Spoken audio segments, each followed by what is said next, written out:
Good morning, and welcome to the Nevada Legislative Building. I am Tina Ashdown, and it's nice to see you again. I hope you're having a wonderful week at the Nevada Girls State. I'd like to start off by taking a moment to give a warm thank you for the use of the Assembly Chambers to Bonnie Hoffaker.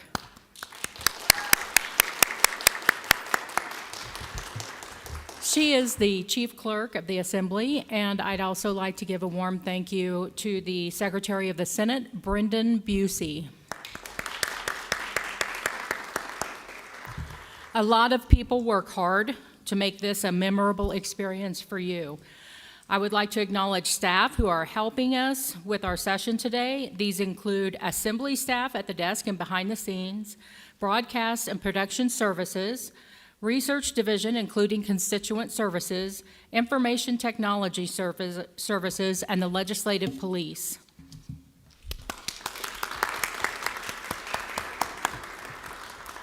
As guests of the legislature, I'd like to make you aware of a few considerations. You are sitting in the personal desks of Nevada legislators. Please respect their space and belongings. Think about your rooms back home. You would not want a stranger opening your drawers and messing with your things. Please leave their desks the way you found them. Also, please set where your name was located when you walked in. Broadcast and production services and IT staff have copies of the seating chart, and they will be expecting you to sit in your assigned seat and vote from that seat. Remember that the legislature, while not in session, is part of state government and has not shut down. People are working in the building. In fact, there is a committee meeting today. Please be respectful of their work environment. Trash cans are located conveniently throughout the building. Please put gum or other trash in the waste receptacles. You will find maps posted throughout the building that include the locations of restrooms. Please consider yourselves unofficial representatives of the state of Nevada. And remember that in this building, you are almost always on camera. Please remember to use proper decorum when making your remarks. And now I'd like to introduce Mr. Tony Bennett. He is going to talk to you about the mics and the voting process.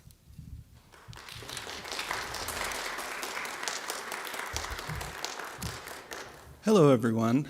So there are microphones beside you, and they operate not by the physical button on the microphone, but the little tablet beside it. There's a mic button that should say on or off. When you turn it on, it's on. And when you're done speaking in an official capacity, please turn it off. Please don't pull the microphone or walk away with it. They are connected by wires, so we want to keep them safe and sound. We're also currently broadcasting live on YouTube. Hello, Mom. Hi. How you doing? Don't say that because you're speaking as legislators today. It's very official. Yeah, and also if they do push the vote, you'll be able to vote on those same tablets. The screen will change, and you can say yes, no, or I abstain. I forget what the third one is. I'm not, But yeah, that's how the microphones work. Please treat them kindly and have a good day. Thank you.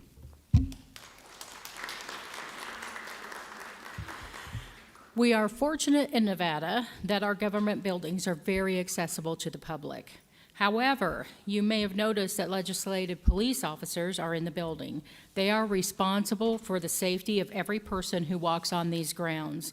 Officer Player is here to welcome you and acquaint you with what the legislative police do and what they expect from you.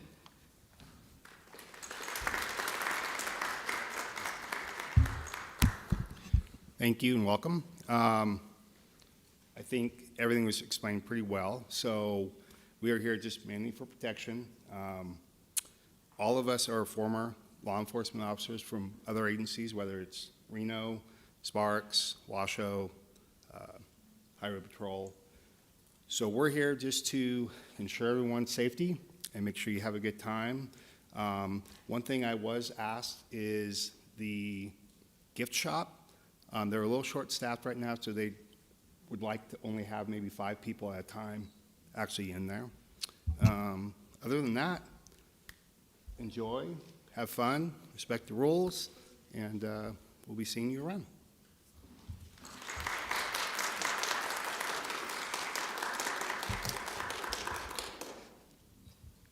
Now, are there any questions? Yes.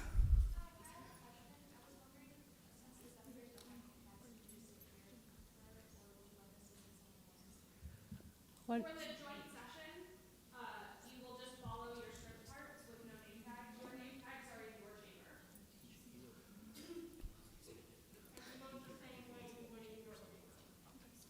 Yes. When the Senate people go to the Senate chamber, the Secretary of the Senate will be there to welcome you. I hope this will be a memorable day as you put everything you learned this week into practice. Thank you.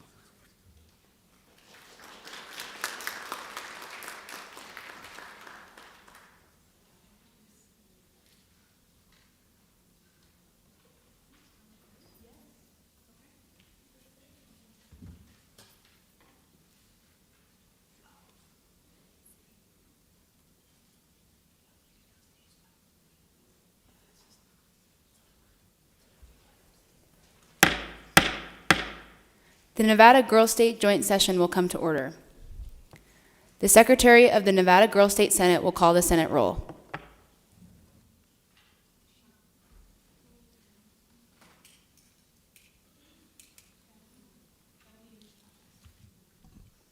Senator Brooks.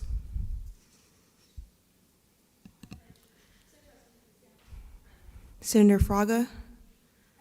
Senator Govindajar. Senator Lee. Senator Meza. Senator Pavova. Senator Simpson. Senator Swin. And Senator Town.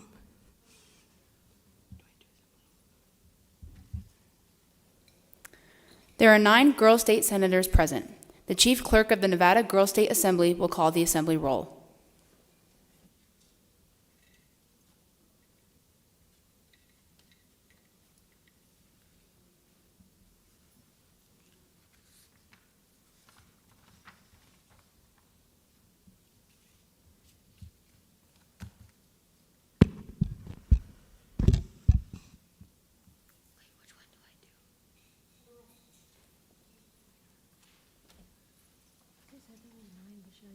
Not those, just these.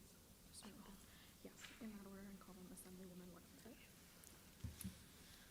Assemblywoman Adamson, Assemblywoman Barrios Lopez, Assemblywoman Conde, Assemblywoman Gomez Llamas, Assemblywoman Hong, Assemblywoman Hossein, Assemblywoman Sue, Assemblywoman Ono, Assemblywoman Pan, Assemblywoman Perez, Assemblywoman Porter, Assemblywoman Shen, Assemblywoman Silbernagel, Assemblywoman Sim, Assemblywoman Sullivan, Assemblywoman Watanabe, Assemblywoman Wu, Assemblywoman Hodges. There are 18 Girl State Assembly women present. Please stand for the land acknowledgement and remain standing for the invocation by Chaplain Romero and the Pledge of Allegiance. Senator Lee.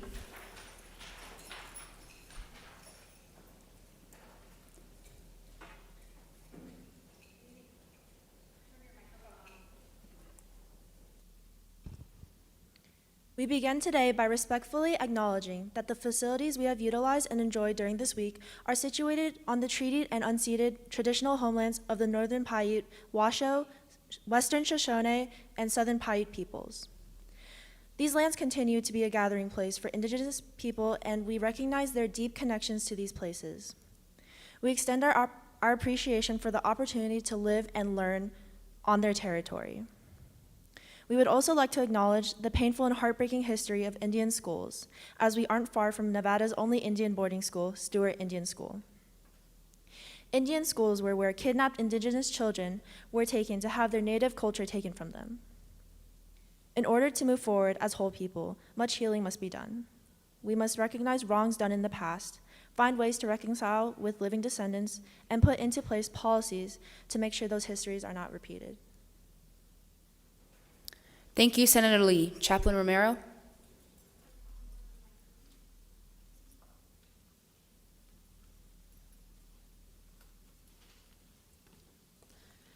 As we gather here today, let us bring forth a spirit of wisdom and unity.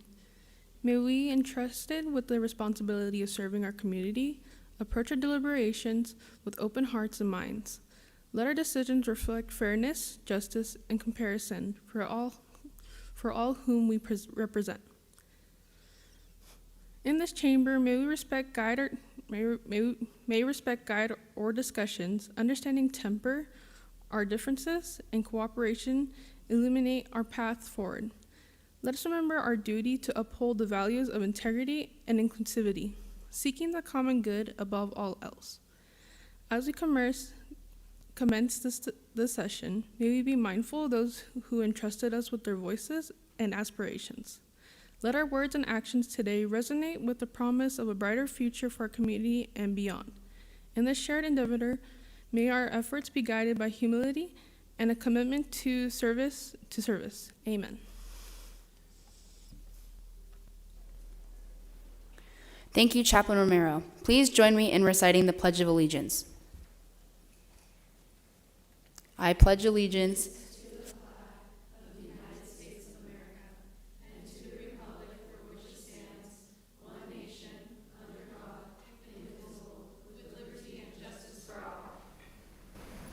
Please be seated.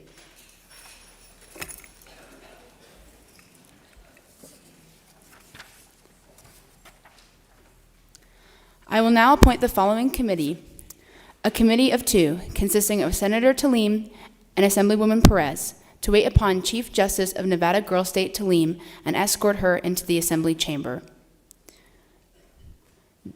The committee will be about its business.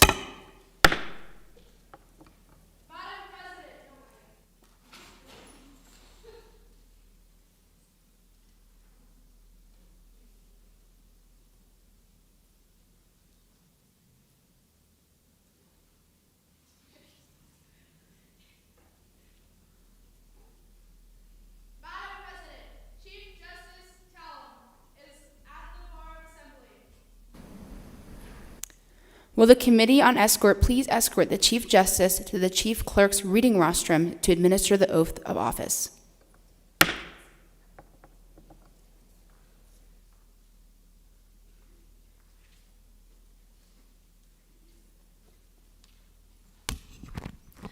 Will all elected officials of Nevada Girl State please rise, raise your right hand, and repeat after me.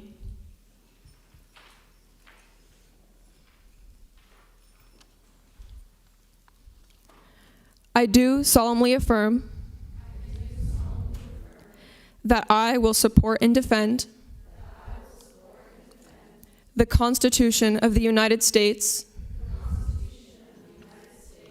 and the Constitution of the State of Nevada, and that I will discharge the duties of my office with fidelity, to bring dignity and honor to Nevada Girl State. Congratulations.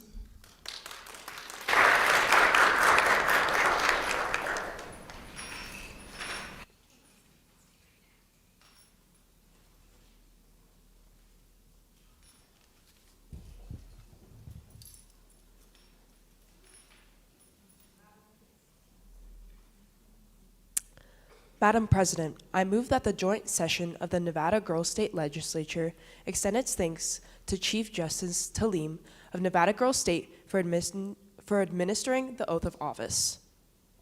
I second the motion.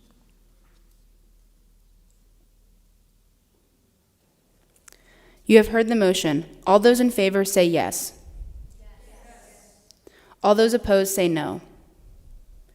Motion carried unanimously. Thank you, Chief Justice.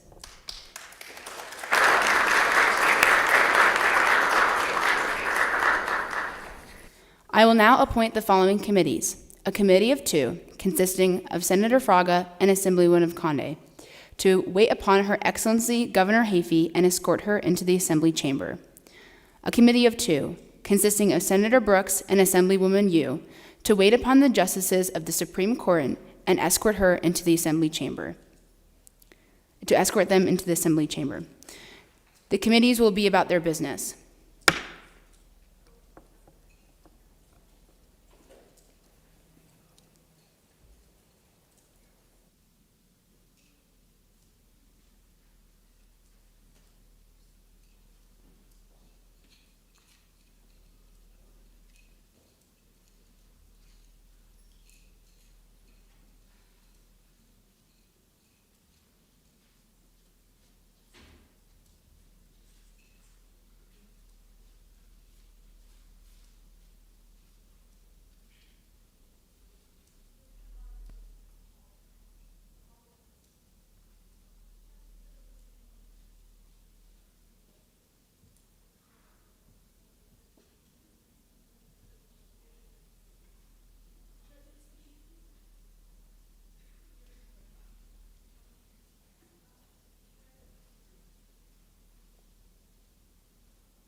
Will the Committee on Escort please escort the justices to their seats? All delegates, please rise.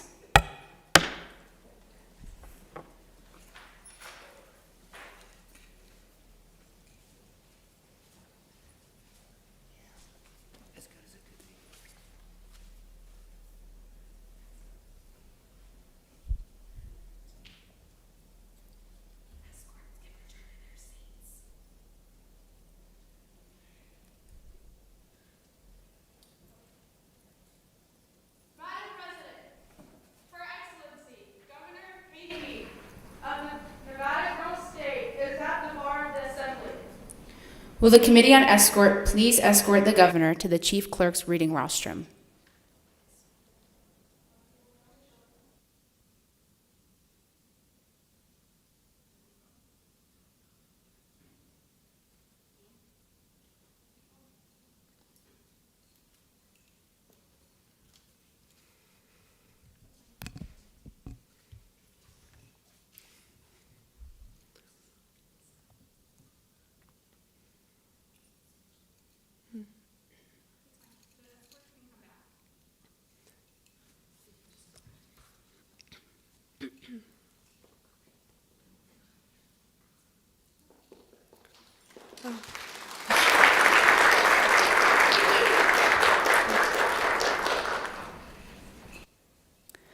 Please be seated.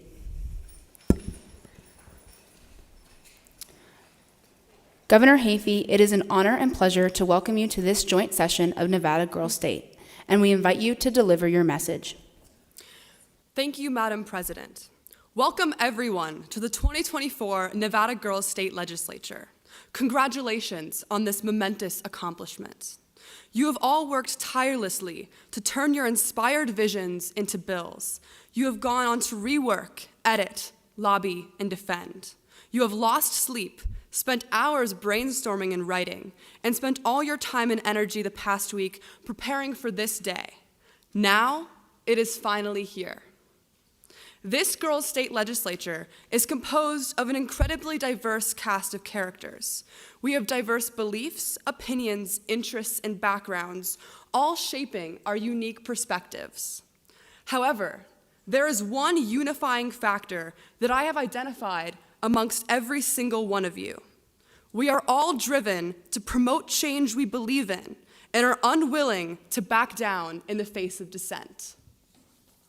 The American Legion Auxiliary created Girls State in the 1940s to give voices to women who had been silenced for far too long. However, The simple creation of a program, or even a centuries-long passing, does not resolve this issue, nor eradicate the pressure on women to be silent. We live in a time when politics seems like an ocean of chaos and corruption, permeating every facet of American life. I've spoken to many girls who feel frustrated with the state of the world and fearful because it seems that the threat of our rights being ripped right out from under us has never been greater than it is right now. But I have some words that I hope will inspire a sense of hope, camaraderie, and empathy that is necessary for each of us to positively impact the world, whether through politics or any other profession. Never stop being an idealist. Whenever I talk about my passion for politics and my interest in being engaged in the political sphere in the future, I'm consistently discouraged. People often tell me that I am too much of an idealist for politics, that I hold my values and morals too close to my heart, that I am not enough of a realist. I have received advice from others that if I venture to dream of pursuing politics, I must be prepared to compromise on my values, and that I may not have thick enough skin for such a sacrifice. I have always known that the jaded perspective from which these people have come was not one that I planned to emulate or let affect me, but it was not until a few days ago, when I met all of you, that I genuinely regained hope.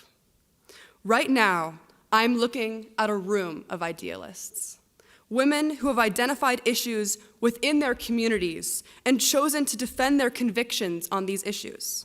I cannot speak for all of us, but watching my fellow delegates' passion for protecting their beliefs and values and every aspect of their presence at Girls State is genuinely inspiring. So, while we are all colleagues, friends, and fellow women, I have one piece of advice for all of you. Never let anyone tell you that you have to compromise on your values to be more competitive, to win, to become involved, to further your career, or to do anything you want to do. Because it is that kind of thinking that results in representatives who have lost sight of their values and make choices that do not protect the rights nor reflect the will of the American people. Some of you will pursue careers in politics and policy, and many of you will make your mark on the world in a different, unique way.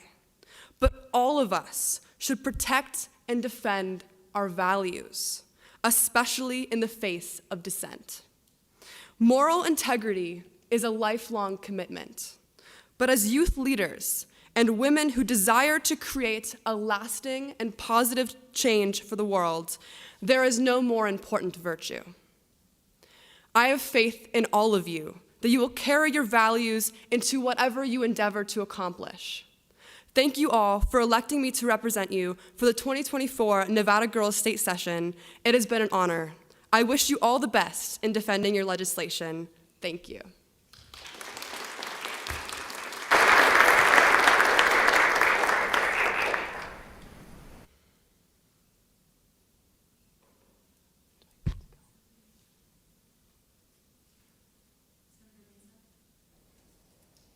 It's you. Senator Meza.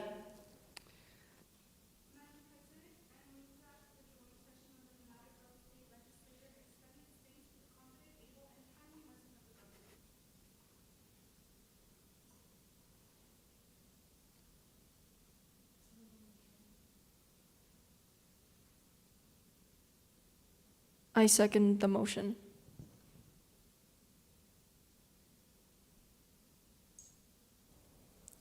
You have heard the motion. All those in favor say yes. Yes. All those opposed say no. Motion carried unanimously.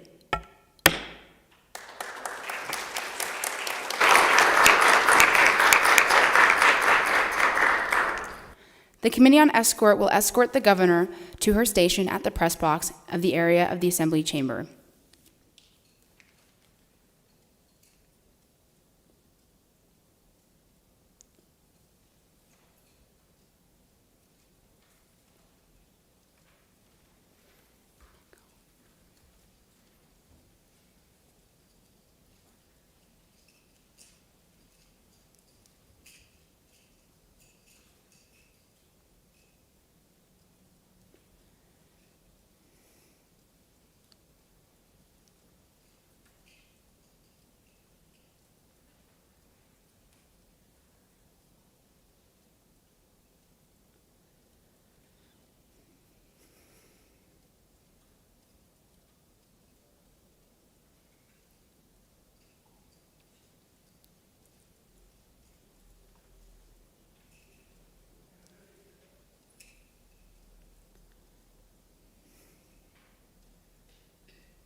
Order of Business 16, remarks from the floor.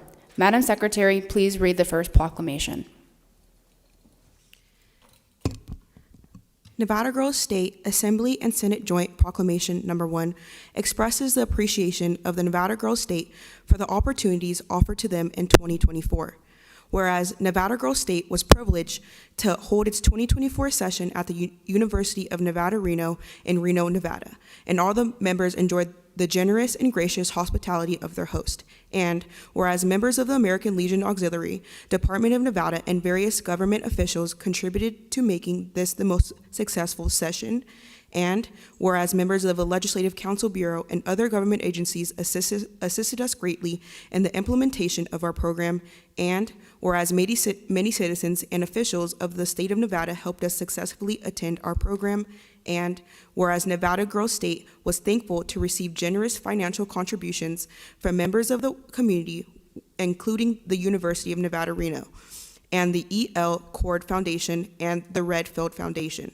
And whereas the 2024 session of Nevada Girls State provided an opportunity to gather information about government at all levels. Now, therefore, be it resolved by the Girls State of Nevada, assembled in Carson City, Nevada on June 20th of 2024, that the members of the 2024 session expresses their sincere gratitude and deep appreciation of the American Legion Auxiliary Department of Nevada, various government officials, members of the Nevada Legislature, and the members of the Legislative Council Bureau, who made possible our participation in Nevada Girls State, and be it further resolved that the copies of this proclamation be delivered to the Director of the Legislative Council Bureau for transmittal to the participation governmental entities cited above. And be it further resolved that copies of this proclamation is delivered to the Director of Nevada Girls State for transmittal to the other citizens and officials listed above. End of proclamation. Madam President, I move that we approve Nevada Girls State Joint Proclamation Number 1. I second the motion.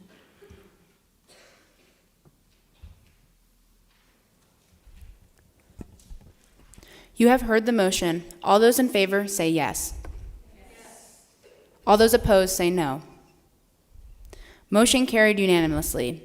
Nevada Girls State Joint Proclamation Number 1 is approved. Madam Secretary, please read the second proclamation. Nevada Girls State Assembly and Senate Joint Proclamation Number 2 expresses the appreciation of Nevada Girls State to the University Police Department, Northern Command for being the university sponsor of the 2024 Nevada Girls State session. Whereas Nevada Girls State was privileged to have conducted its session at the University of Nevada, Reno, and whereas the officers and the staff of the University Police Department, Northern Command, serve the university community and the state of Nevada with honor and distinction. And whereas the citizens of Nevada Girls State have benefited from the wisdom, compassion, and dedication of the officers and the staff of the University Police Department, Northern Command. And whereas the University Police Department, Northern Command, has supported the Nevada Girls State in innumerable and vital ways that contributed to the ultimate success of the program. Now, therefore, be it resolved by Nevada Girls State assembled in Carson City, Nevada on June 20th, 2024, that the members of the 2024 session expresses their sincere gratitude and deep appreciation of the support and dedication of the officers and staff of the University Police Department, Northern Command. And be it further resolved that the copies of this proclamation be delivered to the Director of Nevada Girls State for transmittal to the Chief of Justice Eric James and Deputy Chief of Police Joshua Reynolds. End of proclamation. Madam President, I move that we approve Nevada Girls State Joint Proclamation Number 2.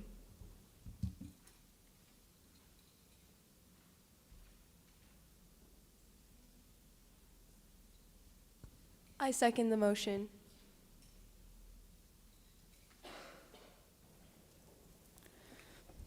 You have heard the motion. All those in favor say yes. All those opposed say no.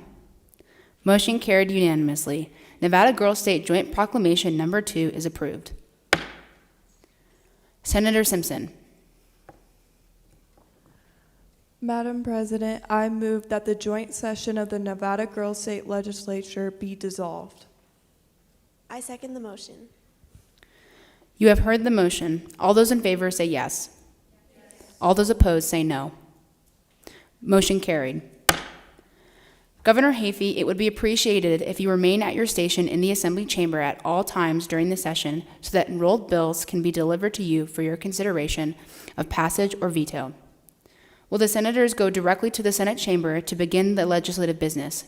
I declare this joint session hereby dissolved.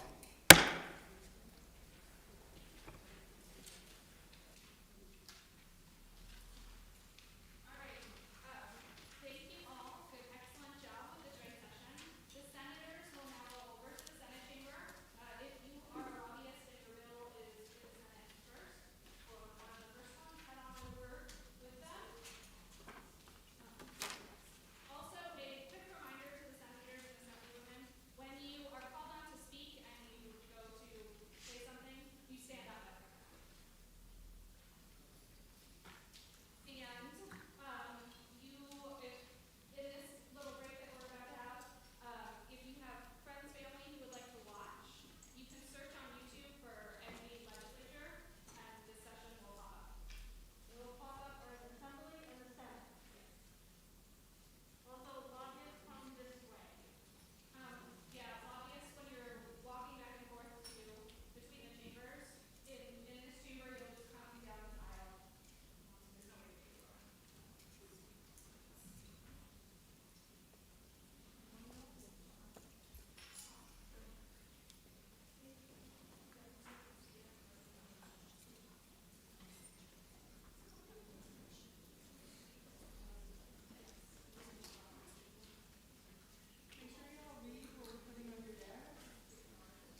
PowerPoint's displaying, and that's all we need. We don't even need session manager, I guess, at this point.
Is there anyone in the gallery who was asked to be an assistant sergeant at arms?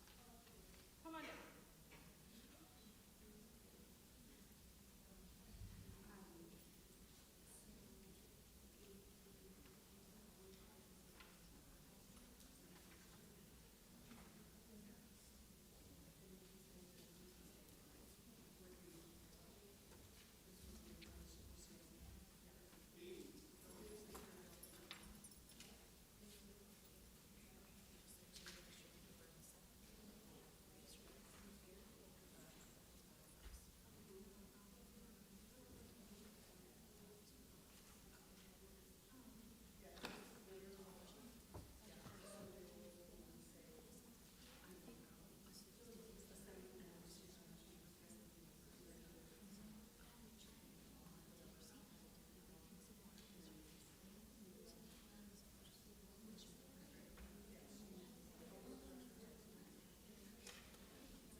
Need anything at all?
The Nevada Girls State Assembly will come to order. Order of business number 12. General file and third reading. The chief clerk will read the first bill.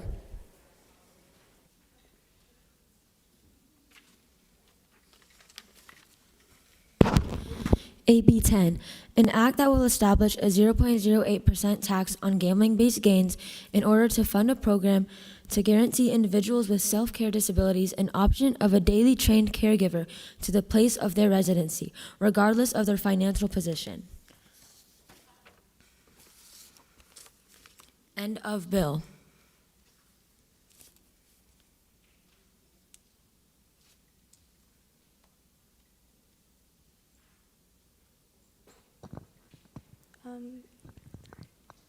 Okay, I rise in support of this bill.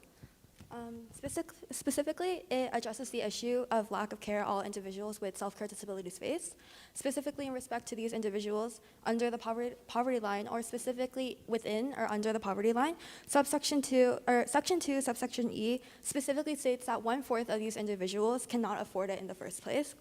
And within these families, they have to basically require family members or immediate friends in order to receive this care. But the problem with this is that these families are not registered or licensed to be able to provide these issues and care. Many people cannot afford for this care, and especially people who or within the poverty line have to leave their own workforce to be able to care for these people with these self-care disabilities 24/7, and that alone affects these families to even lose more of their basic income levels. The bigger issue that it also addresses is that not only does it provide these care that these people need, but it gives a general option for these people to have an option of having to receive care within an environment that they are comfortable with within their place of residency. Additionally, it does not have to strain the nursing homes for unnecessary placements, in which Section 2, subsection E specifically states that a lot of these retirement homes and nursing homes are in need because of unnecessary placements and actually abuse some of these people who are in need of care. Therefore, I rise to support this bill.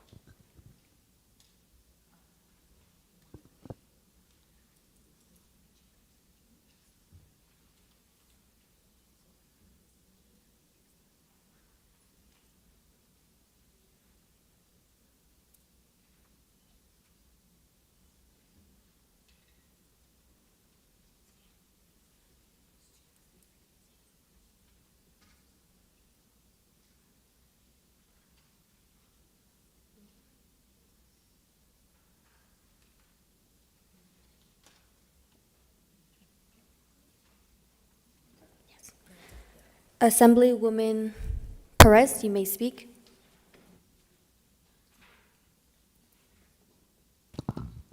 Thank you, Madam Speaker. I rise in support of this bill.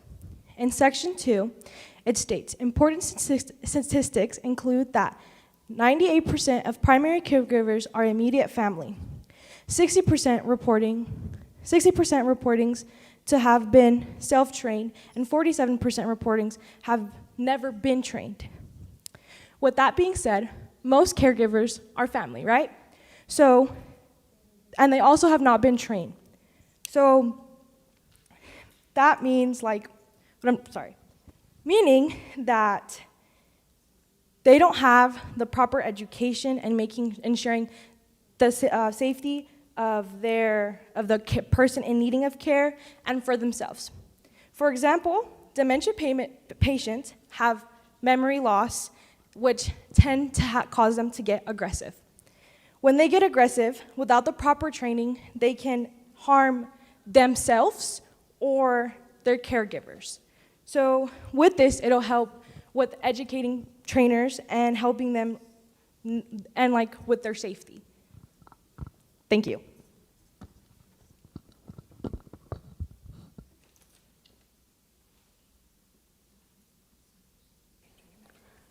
Assemblywoman Sullivan, you may speak.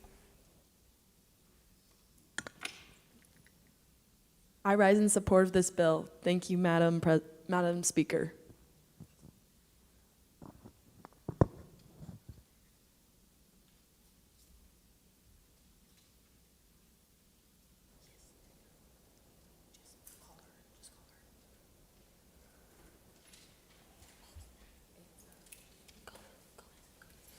Assemblywoman Gomez, you may speak.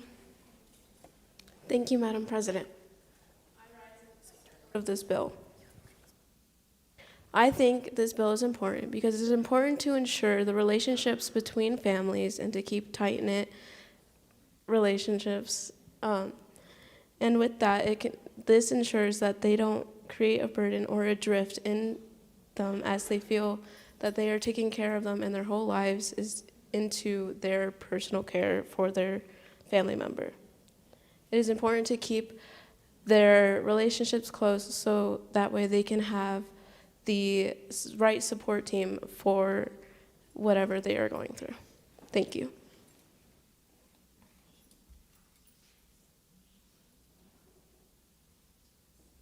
Assemblywoman Shu.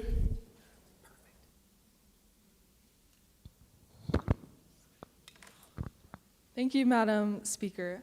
I rise in support of this bill because I agree with the content of it, and I would also like to raise a question that is not a rebuttal, just a question on specifically the last part of the preamble, which says regardless of their financial position. I believe that that this bill should be enacted for everyone, but I wanted to ask why it's not prioritized by income, because people who are from low income are already struggling in their financial position, and their family members with disabilities are adding on to that, and so I believe that they might need this program first before, but I'm not opposing this bill. I just wanted to ask a question. Thank you.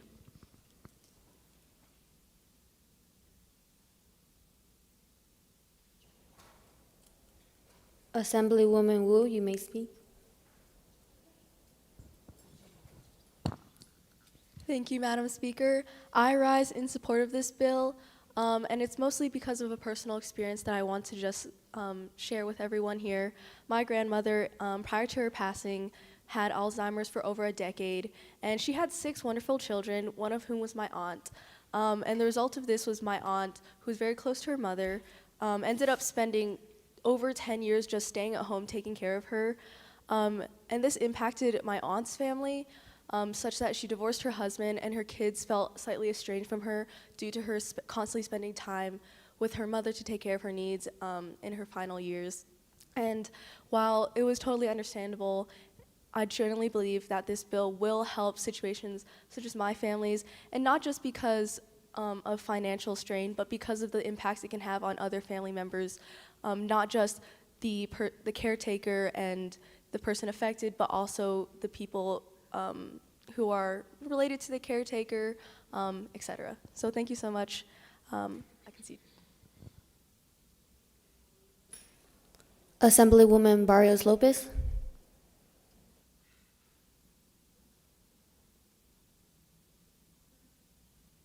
Thank you, Madam Speaker. I wanted to rise with a question.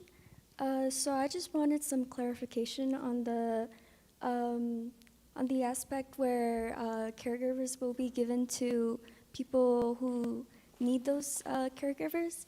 I wanted to know for clarification if there was any sort of like binding contract for that caregiver to stay with that patient, or like how long would they be required to have to stay with that patient, if it would be for the duration of the life of the patient.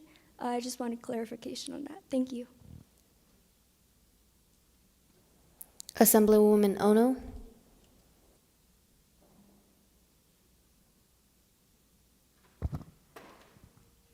Thank you, Madam Speaker.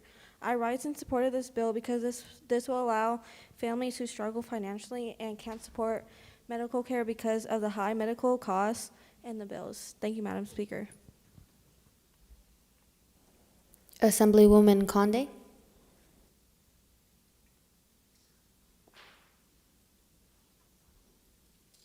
Thank you, Madam President.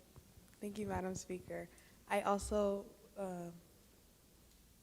rise in support of this bill because I know a lot of families take care of their take care of their elderly components in the homes, and I think that this bill will allow them to work instead of taking care of their families.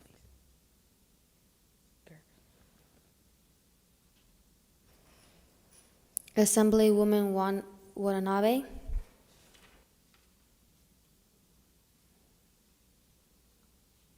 Thank you, Madam Speaker. I rise in support of this bill because self-care is an important aspect of daily life. As stated in the bill, most self-care is defined as bathing, walking, and dressing, and most current caregivers are family, which takes away from their current job, and this results in a negative economic impact. The solution seems to be to pay for an accessible and convenient trained caretaker to go to their home. Thank you.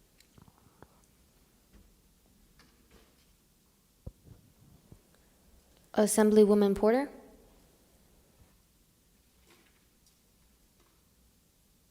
Thank you, Madam Speaker.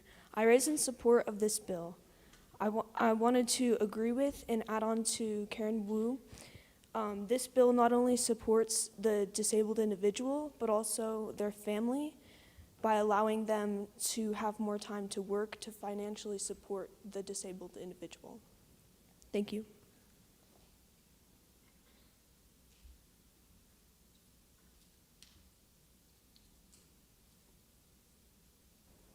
Assemblywoman Silbernagel.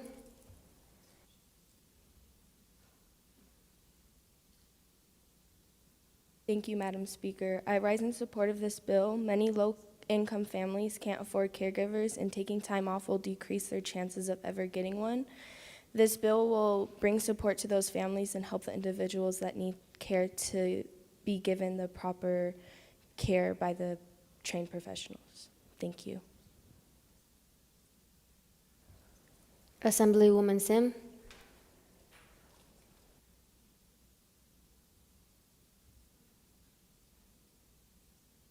Thank you, Madam Speaker. I rise in support of this bill. I wanted to answer some of the clarification questions that was brought up. Firstly, the statement about regardless of their financial problem. I want to give an analogy of an ambulance. If there are two patients, one in which has a broken arm and one who needs first aid and immediate CPR, the ambulance will prioritize the person who will need CPR because they are at a greater risk of losing their life. That's the same analogy to this bill. It would provide help to the person who will need this care the most, especially because regardless of your financial position, the basic argument and the basic need of this bill is that there aren't caregivers for everyone, and regardless of their financial position, those who require more care still needs the caregivers. Therefore, we want to try and support the people who need this the most, not the people who cannot access it because of the magnitude of their disability. And secondly, to the question of the binding contract, there is no specification of the binding contract. However, if a CNA certified assistant or a caretaker wants to leave their position, it does not have an impact because the bill itself has a statement that it will guarantee an individual. Therefore, if they are not receiving care, then they will be replaced by another CNA assistant that this bill will help to provide. Thank you.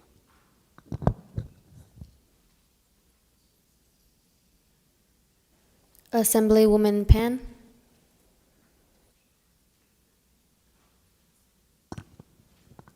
Thank you, Madam Speaker. I rise in support of this bill because this act would help with supporting these individuals, especially since these individuals are in need of stability. Thank you.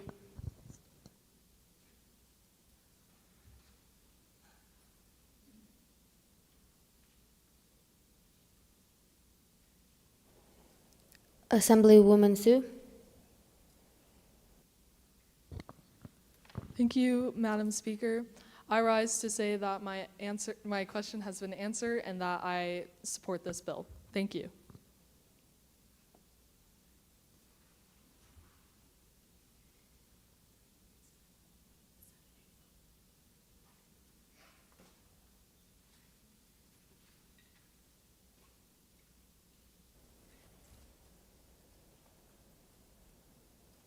This bill requires a simple majority in order to pass.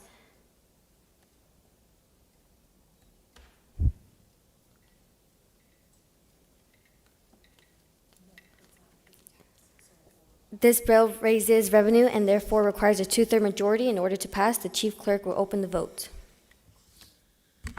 Assemblywoman Adamson. Assemblywoman Barrios Lopez. Assemblywoman Conde. Assemblywoman Gomez Llamas. Assemblywoman Hong. Assemblywoman Hussain. Assemblywoman Sue. Assemblywoman Ano. Assemblywoman Pan. Assemblywoman Perez. Assemblywoman Porter. Assemblywoman Shen. Assemblywoman Sibernagel. Assemblywoman Sim. Assemblywoman Sullivan. Assemblywoman Watanabe. Assemblywoman Wu. Assemblywoman Hodges.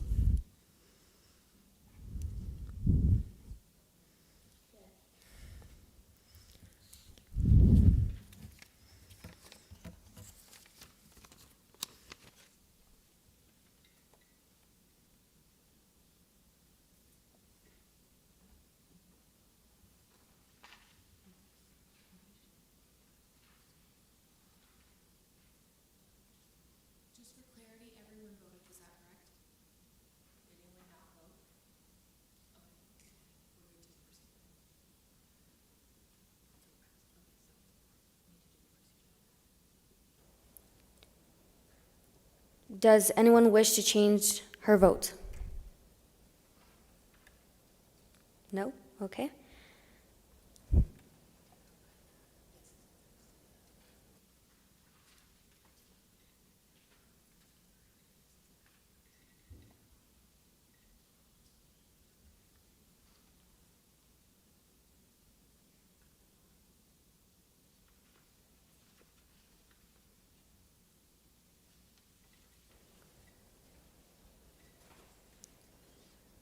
There are 18 in favor and 0 against. If passed, the bill having received the constitutional majority, I declare it passed.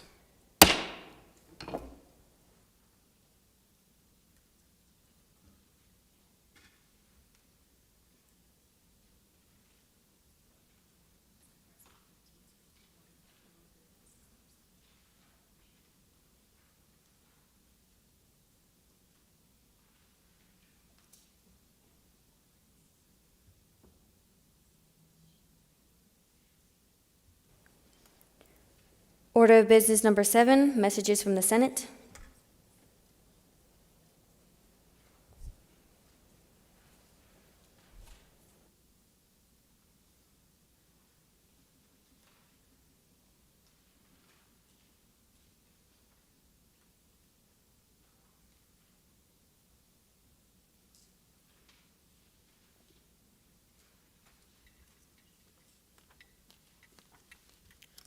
SB 13, an act that will increase the Nevada gaming tax by 2% in order to establish incentives for Nevada school district employees in positions that are critically short-staffed. We need to announce that the Senate has passed the bill, so you'll read the message from the Senate first.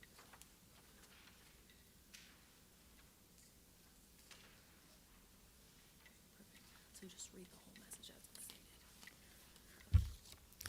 To the Honorable Assembly, I have the honor to inform you, your honorable body, that the Senate this day passed Senate Bill 13.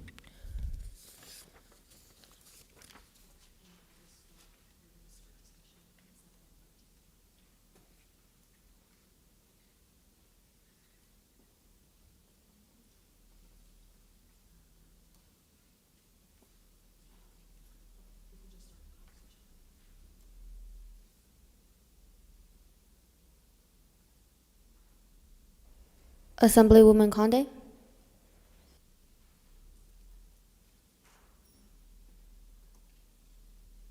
I rise in support of this bill. Thank you.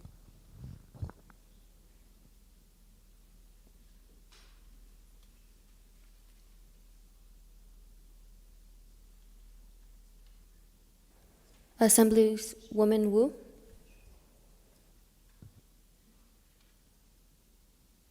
Thank you, Madam Speaker.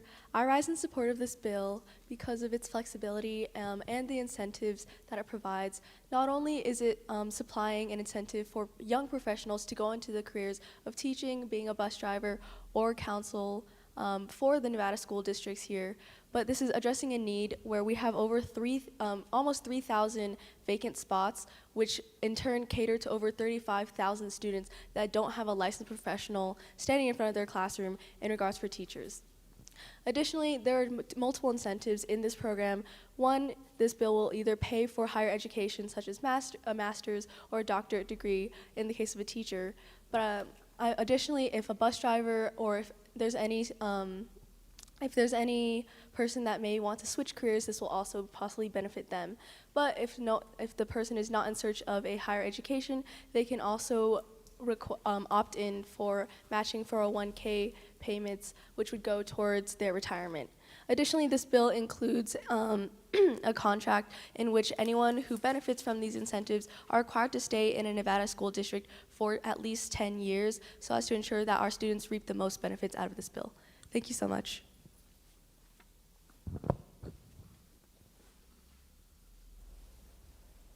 Assemblywoman Adamson. Thank you, Madam Speaker. I rise in support of this bill because the Nevada school districts do need more dedicated teachers. I agree with the point that my fellow Assemblywoman said, and that there are way too many vacancies, and I appreciate that this bill addresses this issue. Thank you.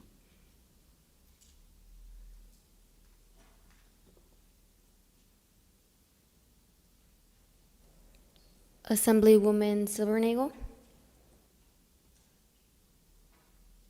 Thank you, Madam Speaker. I rise in clarification for the bill. It says that it will increase the Nevada gaming tax by 2%. Is this 2% yearly or just 2% just overall, and that'll cover everything? Will that be paying for the schooling and all the positions? And I was just wondering if that would be enough for how long you intend to keep this. Thank you.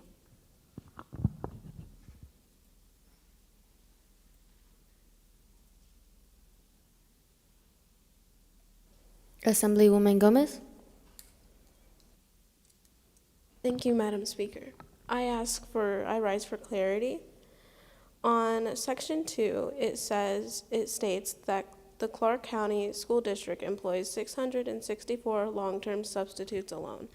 Would this enact that it is replacing the teachers permanently instead of replacing them with a long-term sub, as it's giving the impression with more teachers it will prohibit this in the long term, that we won't need many long-term subs as we do now? However, I feel as though that isn't the case, so now I'm asking for clarity about whether or not this will be replacing the teachers or how this would, what this is meaning. Thank you.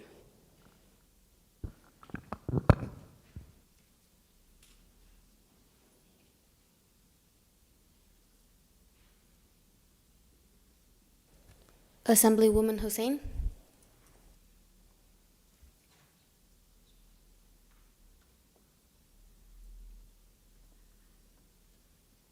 Thank you, Madam Speaker. I rise in support of this bill because with increasing wages amongst our educators, it creates a competitive salary, which does impact teachers to try better, which creates better quality educator, because it's no secret that Nevada is kind of low in our education ranking. Thank you. Assemblywoman Pan.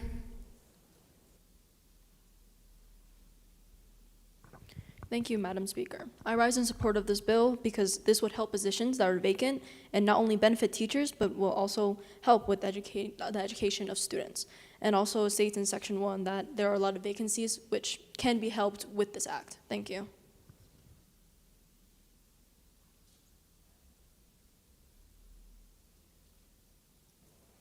Assemblywoman Perez.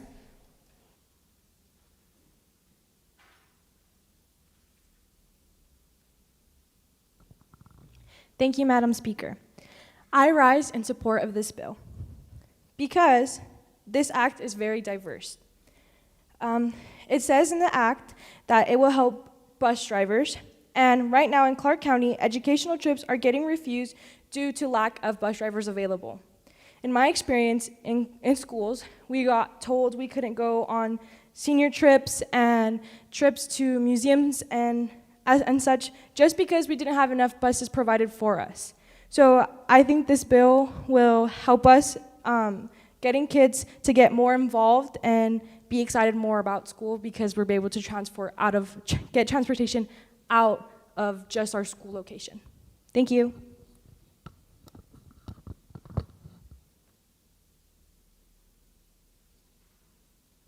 Assemblywoman Wu.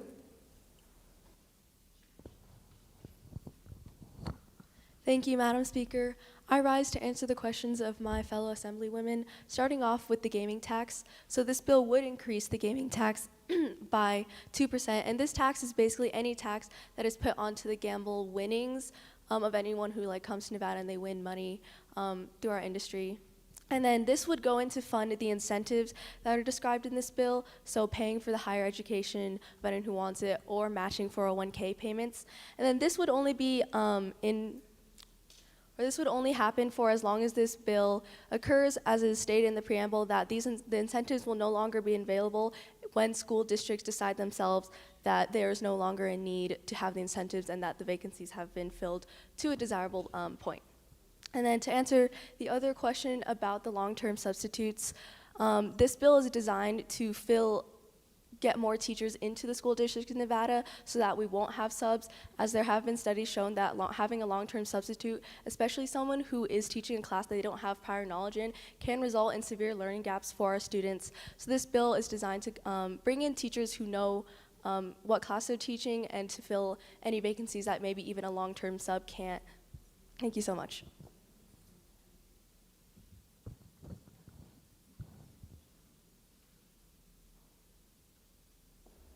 Assemblywoman Porter.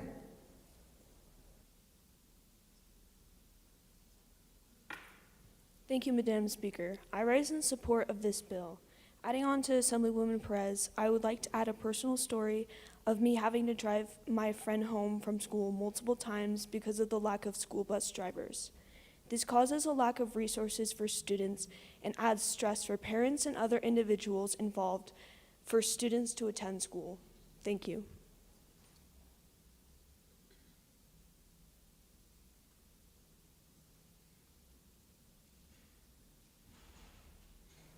Assemblywoman Watanabe.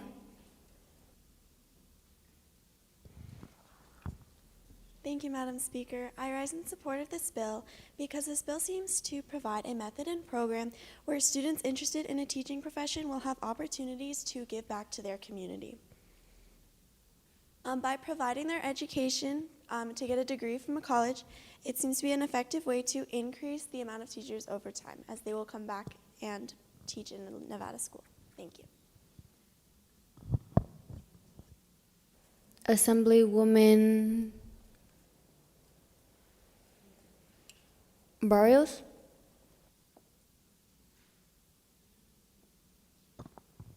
Thank you, Madam Speaker. I also would like to rise in support of this bill. I have multiple personal stories within my school where teachers have not shown up to class due to something that has happened in their life, and that results in students usually having to, if they have that desire to have to learn on their own personal account. And I strongly believe that where in a school setting where teachers are available, no student should have to have that burden of having to teach the whole subject by themselves, especially if they don't know where to start and have trouble with that, and resulting in an increased chance of failing that class, which is just not fair to the student. I also strongly agree with the incentive for the people who do participate in this program, that it does help in the other side as well, so it's not just the benefit of the student, but also the benefit of the educator. So thank you.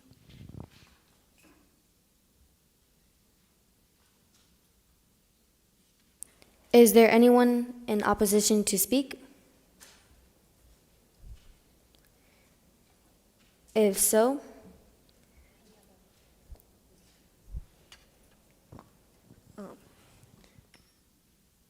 Thank you, Madam Speaker. I thought I clicked it, but I rise in clarification of this bill. As in the preamble, it states that the state will match 401k payments. Doesn't, because public schools are under the government education, aren't their 401k payments already matched? Please correct me if I'm wrong. And then also, the money that is given to these new teachers, will there be money given to teachers that are already working? Or will it be only allocated to the ones that, the incentives, the ones that are, the new ones coming in? Thank you, Madam Speaker.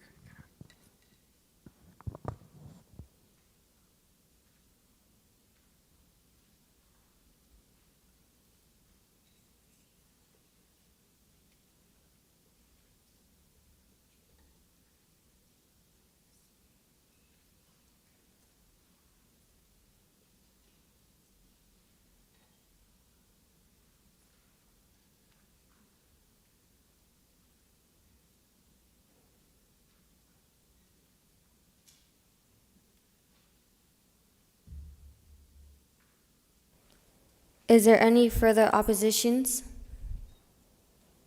Gomez? Thank you, Madam Speaker. I rise in clarification slash opposition. It states in the act that incentives provided will be covering of higher education tuition, such as master's and doctorates, or the opportunity to have the state match 401k payments. With that, it is incenting that they have to choose one or another, and with this, it takes 2 years to get their master's program. So say they were to get their master's, would the other 8 years be welcomed to the 401k payments, or is it just one and done? And then with the doctorates, it takes 4 to 6 years, so would the other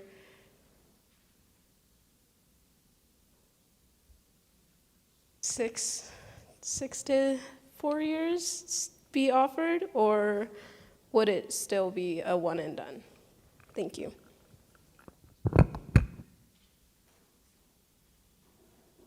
Assemblywoman Shen? I rise with a question, a clarifying question. I would like to know whether there are specifications or limitations on the college that those interested in this opportunity are able to attend for the masters or doctorates. Thank you.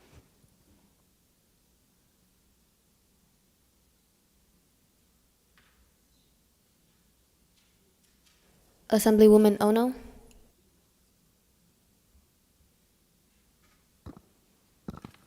Thank you, Madam Speaker. I rise in support of this bill because it will help keep a constant learning environment for both staff, teachers, and students. With personal experience with having teachers quit mid-school year and losing education due to substitute teachers not teaching because of lack of knowledge in subjects that they're subbing for. Thank you. Assemblywoman Sim? Thank you, Madam Speaker. I rise in support of this bill.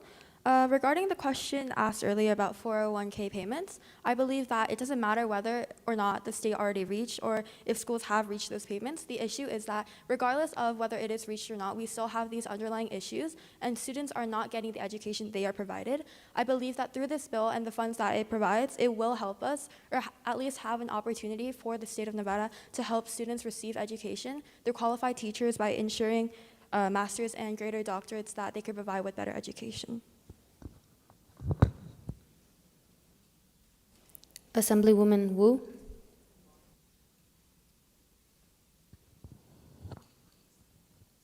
Thank you, Madam Speaker. I rise to answer some of the questions that my fellow Assemblywomen had. So starting off with the way the incentives work is that it's either or, so you could choose one or the other, and then all the time that is spent in schooling does not count towards the 10 years. So what's going to happen is that if you choose to pursue higher education, the state will pay for that chosen the person to go to a higher education, and then after that they will be required to teach for 10 years in a Nevada school district. And then if you choose the other option, those 401k payments, I believe, are not currently matched. Currently, I believe that for teaching professionals, there is health insurance offered, dental insurance offered, and life insurance offered. I did not find anything on matched 401k payments. Thank you.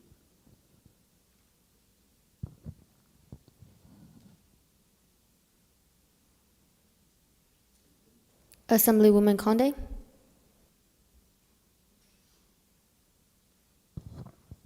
Thank you, Madam Speaker. I rise with the question. Will the 401k plan be offered to the teachers that are already teaching at the school, or will it only be provided to the new teachers? Thank you. Assemblywoman Wu.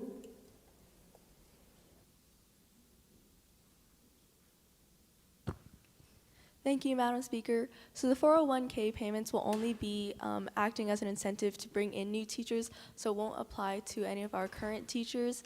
But then this program will be stopped once each individual school district has determined that their district does not have as many vacancies as before, or once they determine that we've reached a stable level of employment.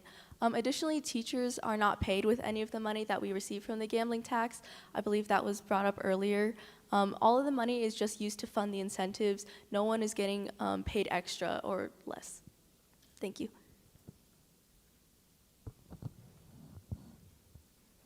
Assemblywoman Conde. Thank you, Madam Speaker. In response to Assemblywoman Wu, I am in complete support of the bill.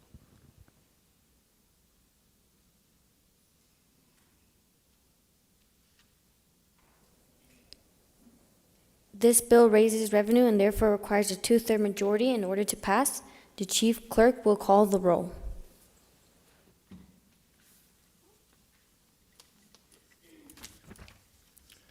Assemblywoman Adamson, Assemblywoman Barrios Lopez, Assemblywoman Conde, Assemblywoman Gomez Llamas,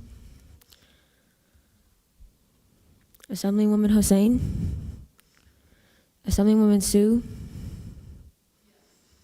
Assemblywoman Ano, Assemblywoman Pan, Assemblywoman Perez, Assemblywoman Porter, Assemblywoman Shen, Assemblywoman Silbernagel, Assemblywoman Sim, Assemblywoman Sullivan,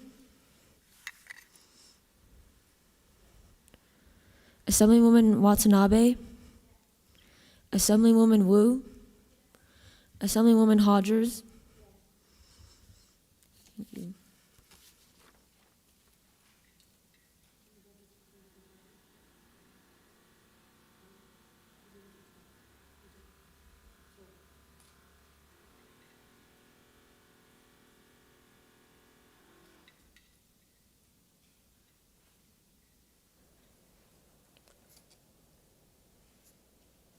There are 15 in favor and 3 against. The bill has received a constitutional majority. I declare it passed.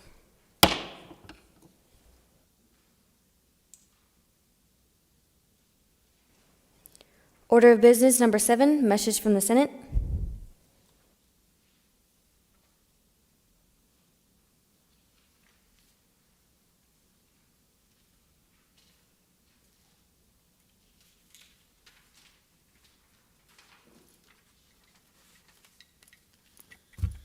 To the Honorable Assembly, I have the honor to inform you, your honorable body, that the Senate this day has passed Senate Bill 5.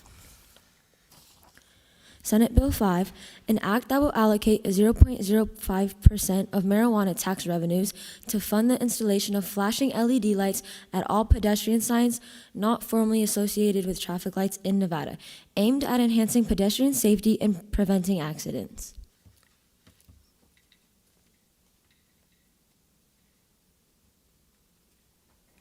Assemblywoman Conde. Thank you, Madam Speaker. I rise in support of this bill because the law is focused on low-income communities, and I believe that this is where the pedestrian lights should be the most.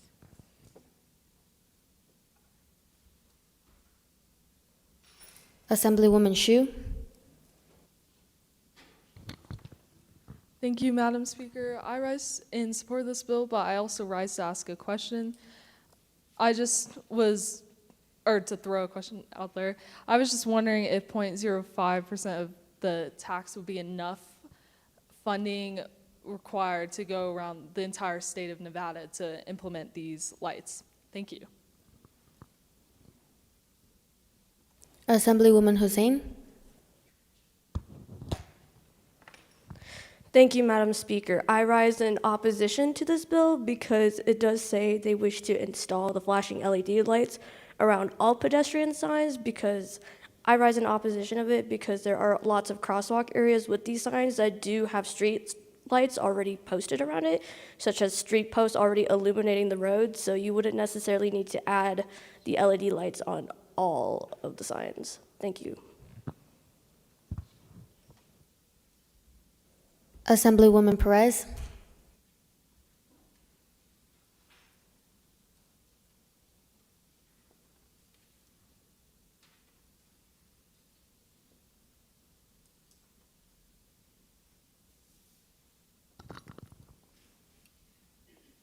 Thank you, Madam Speaker. I rise in support of this bill. In Section 7, it says that they would like to place the signs in school zones and parks. And the reason I support this is because a lot of low-income students tend to have to walk home and during night. So like, say a student has football practice and it ends around 6 and the sun is down. They now have to walk home from school in the dark, causing people to not see the crosswalks or people like walking. Thank you. Assemblywoman Adamson. Thank you, Madam Speaker. I rise in support of this bill, and I would like to address a opposition from a fellow Assemblywoman. The opposition was there was no need to put flashing lights in crosswalks associated with traffic lights, and I want to direct the attention to the preamble where it says that the LED lights would only be installed in signs not formally associated with traffic lights. So that has already been taken care of. It's already addressed in this bill, so that is not a worry. And I also would like to mention that this is very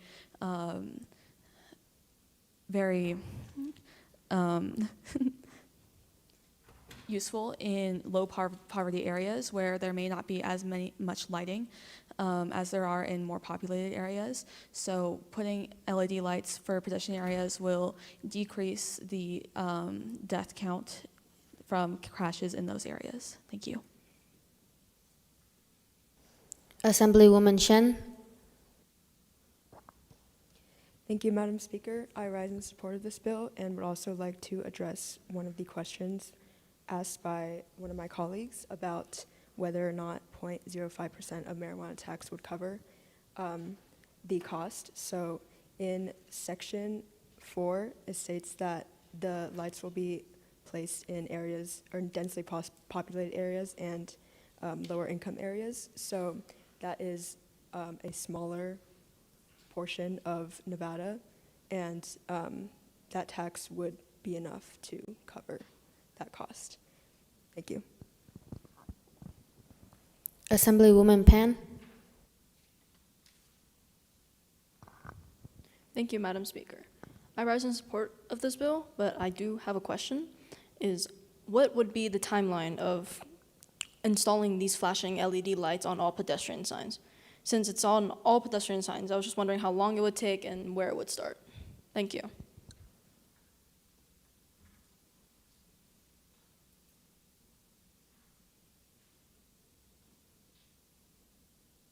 Assemblywoman Conde.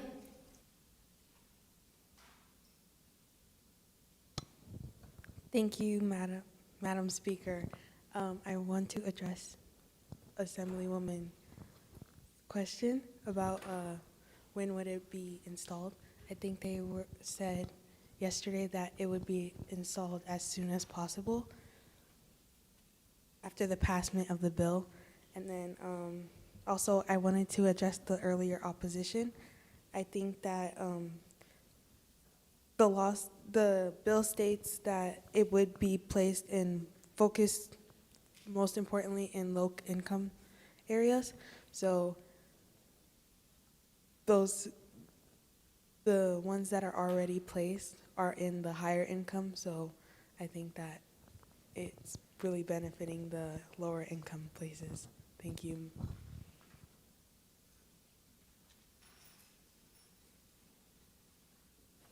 Assemblywoman Ono.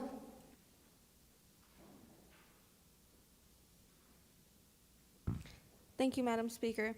I rise in support of this bill because it will lower the rates of pedestrians getting hit while walking in the crosswalks and bring awareness to drivers at night or in the daylight. Cases of pedestrians getting hit are a majority of them crossing while in crosswalks. Thank you. Assemblywoman Sim. Thank you, Madam Speaker. I rise in support of this bill.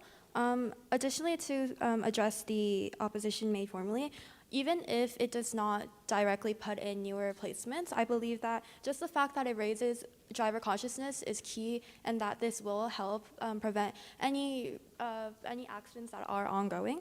And additionally, I wanted to bring up a new point. I think that not only does this help people prevent accidents, but additionally, by creating more lighter communities, it has the indirect effect of decreasing possible chances of crime rates, as crime rates are known to be in darker areas and in those low-income communities, thereby increasing light and giving driver consciousness and consciousness around people walking would definitely have the possibility of decreasing crime rates.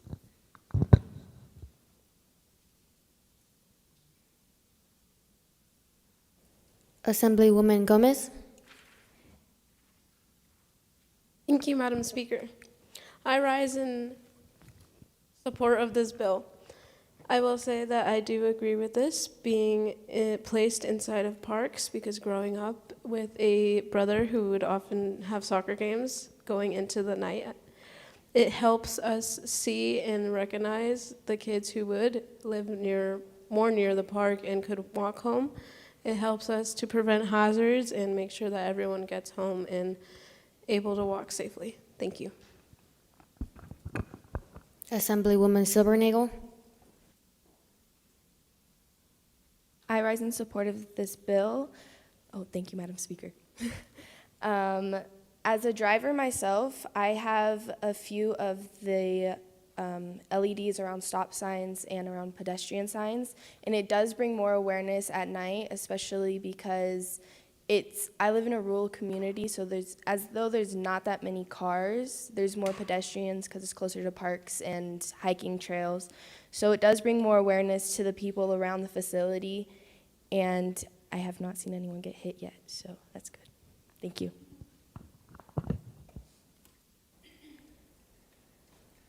Assemblywoman Watanabe.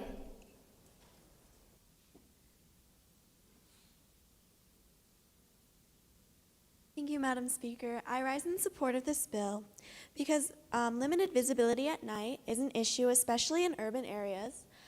Lighted crosswalks will bring drivers' attention to these crosswalks and signal them to slow down and watch for pedestrians. This is a feasible step towards preventing pedestrian casualties. Thank you. Is there anyone in opposition to speak? Sullivan. Thank you, Madam Speaker. Quick question. Is mine not popping up on the screen? Because every time I've pressed it, I haven't been... I'll keep going while you... I rise in opposition to this bill. As many of you have said, we do currently have these crosswalks. So my question is, the money that is funding it currently, would we be adding this tax additionally? Is there already a tax funding it right now? So would there be two forms of money going to one thing that we already have funding for? I agree that there needs to be more signs, but if there's already money going towards it, I think we should focus our attention to that money instead of opening up a different form of tax. Thank you, Madam Speaker.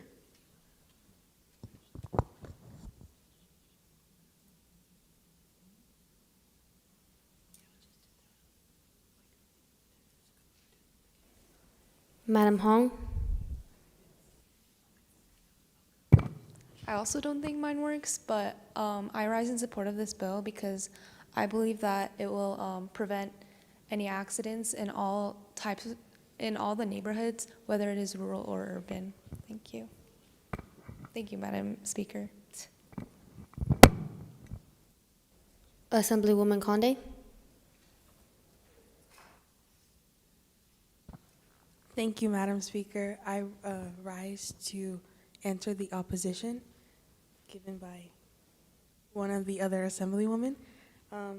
I believe that yesterday when it was stated, it said that it would be a new tax, but it would be more so focused on the lower income communities. So the places that already have the street signs and stuff, those are placed in like higher income and areas that don't really, well, still need it, but the bill is for lower income and middle income areas. So I hope that answered your question. Thank you. Is there anyone else in opposition to speak? Wu?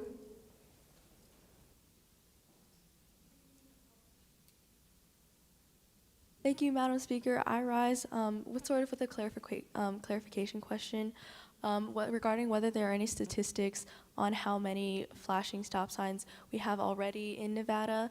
And additionally, I just wanted to bring up the fact that I believe multiple bills that we've written have already placed a tax on marijuana, and whether perhaps we might consider, I know we can't amend anything, something that would maybe take general funds and maybe allocate those to the Department of Transportation so that we wouldn't necessarily be like possibly overtaxing marijuana, as I believe that is a big form of revenue for our state. Thank you.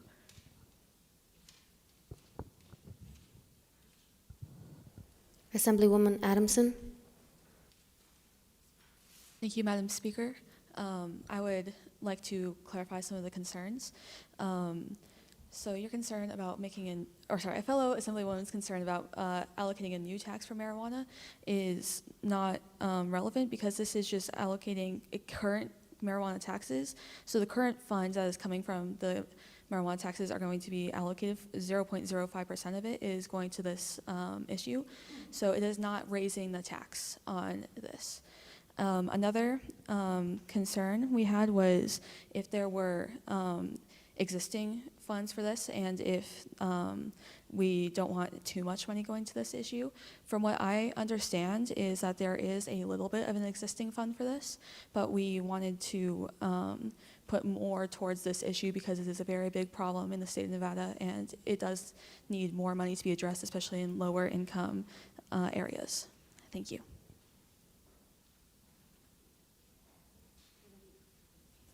Assemblywoman Sim? I wanted to also, thank you, Madam Speaker. I rise in support of this bill.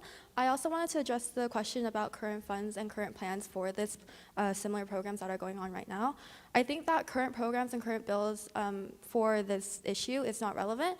If you look at Section 8, it clearly states that these will be powered by mini solar panels. I'm not 100% sure, but I believe that current lights are not powered by solar panels, and if so, by creating new and more lights that are created by solar panels, they are creating a whole new program, a whole new system, and I think that current programs are not identical to this, which requires another bill to be able to create this bill. Assemblywoman Hussein? Thank you, Madam Speaker. I just decided to rise with the question that if we were to pass this bill with the installation of so many stoplights having these lights, how would we reduce the light pollution in Nevada with this? Thank you, Madam Speaker.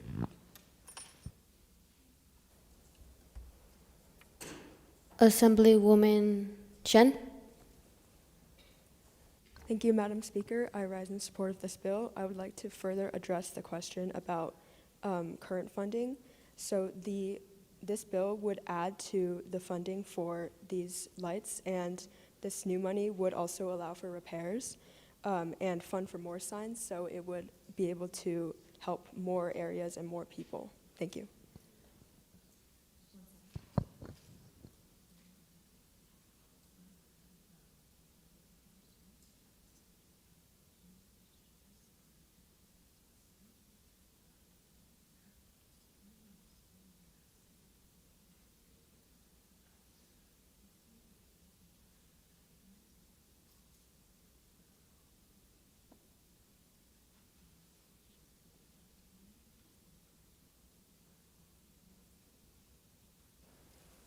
We have hit our time limit for this bill. Now it's time for us to vote. This bill requires a simple majority in order to pass. The chief clerk will call the roll.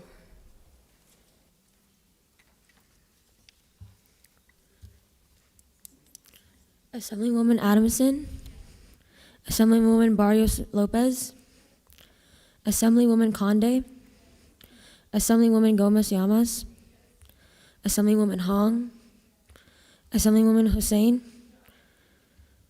Assemblywoman Sue, Assemblywoman Ono,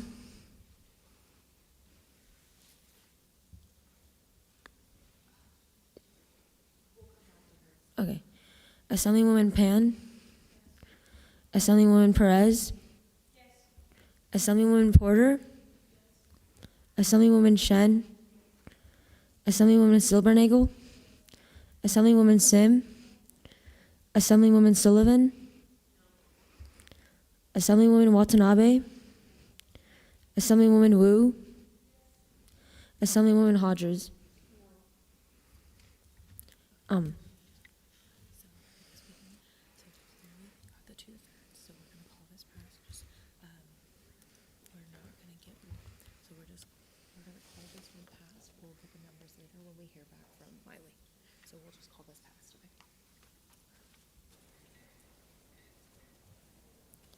This bill has received a constitutional majority. I declare it passed.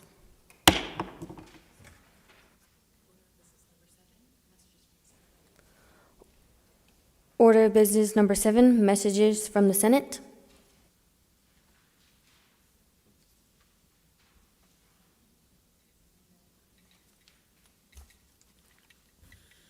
To the Honorable Assembly, I have the honor to inform you, your honorable body, that the Senate this day has passed Assembly Bill 10. To the Honorable Assembly, I have the honor to inform you, your honorable body, that the Senate this day passed Senate Bill number 7. Senate Bill number 7. An act that will establish a fine of $5,000 for private construction companies per each new housing development using invasive plant species in the landscaping of new housing developments, due to the fact that invasive plant species have harmful impacts on the environment and water supply.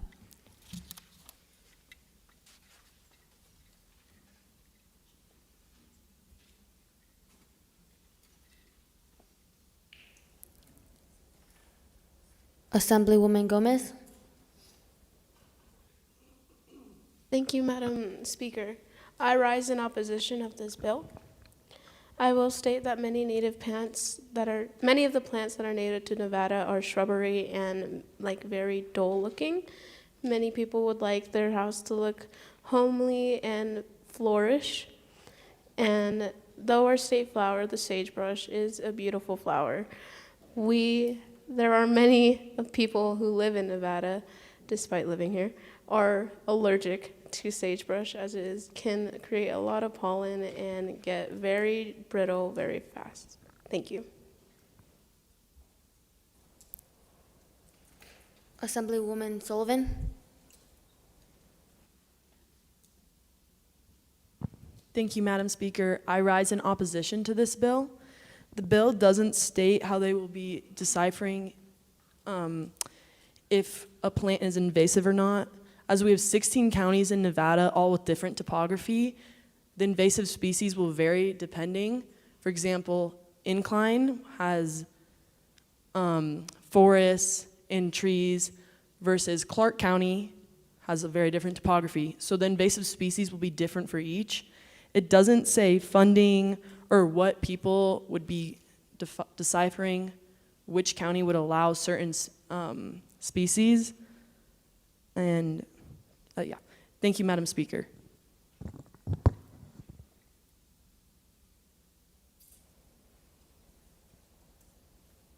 Assemblywoman Shu.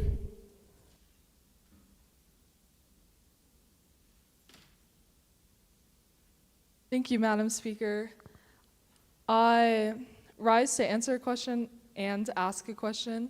So for an Assemblywoman's question of whether they decide which plants are considered native, I was told by the author of this bill that it would be all covering all regions of Nevada. So to account for the varying species in Nevada. And I would also like to ask a question. So it says landscaping of new housing developments.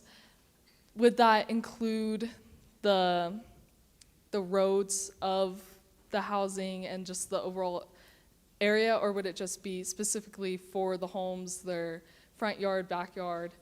And if so,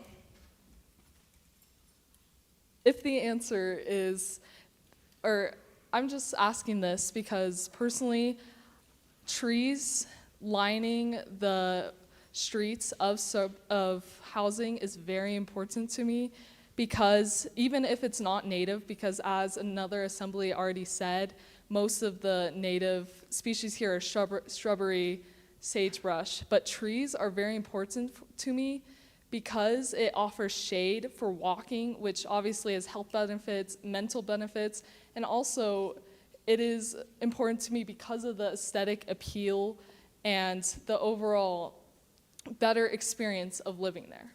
So I just wanted to ask, does that include the walking streets? Thank you. Is there anyone in opposition? Sullivan?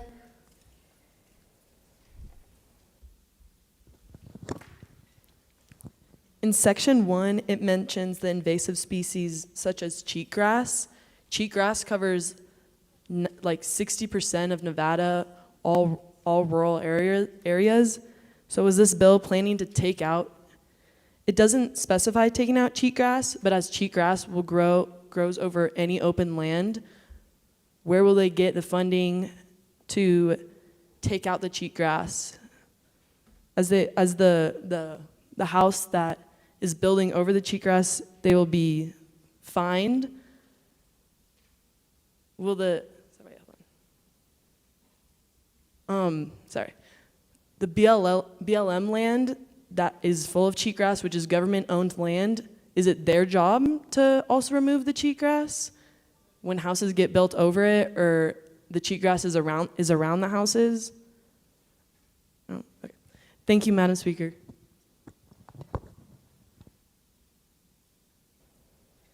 Assemblywoman Porter? Thank you, Madam Speaker. I don't think my button's working either. But I rise to answer some questions about this bill. First of all, to clarify, private construction companies will be given a list of prohibited invasive plant species for that county. Before new housing landscapes are constructed, they will not remove any invasive species. They will instead prohibit the planting of invasive species. And also, despite the aesthetic concerns, many native species other than shrubbery, like sagebrush, are present in Nevada, and also there is no requirement to include any of these native species for things like allergies, there's just a requirement to not include invasive species. Additionally, to answer Assemblywoman Shu's question, parks and recreational landscapes will not be affected by this bill. Only house construction, so landscapes like golf courses or anything like that will not be affected. Thank you. Assemblywoman Sim. Thank you, Madam Speaker. I rise in support of this bill. I want to address some of the questions that some of the Assembly women have made. I think that we, as a community, should try and view this bill as a regulation for future construction rather than something that is happening right now. As you guys know, climate change is happening right now. The temperatures are rising, and we don't have that much time, and everyone is talking about climate change. Even in this bill, it prioritizes biodiversity, and as you guys said, you guys prioritize seeing trees around your neighborhoods. Nevada has native trees that we could use to make our state more decorative or more aesthetically pleasing. The problem with what's happening right now is that we're using trees that's not native, and that's hurting the trees that are native. I think that if we support this bill, then that means that we could use native trees and still be able to provide a state that is appealing and environmentally friendly. Assemblywoman Wu.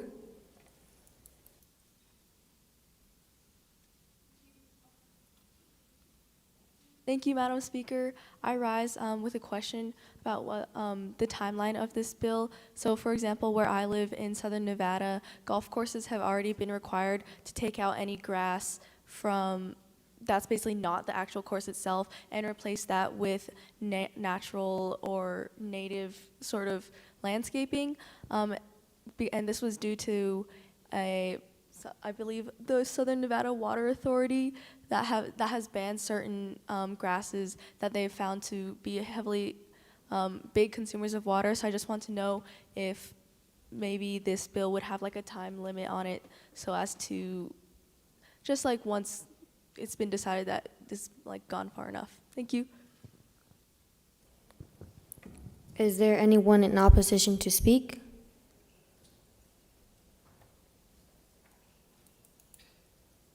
Barrios? Thank you, Madam Speaker. My main concern about this bill was how would it necessarily be sustainable?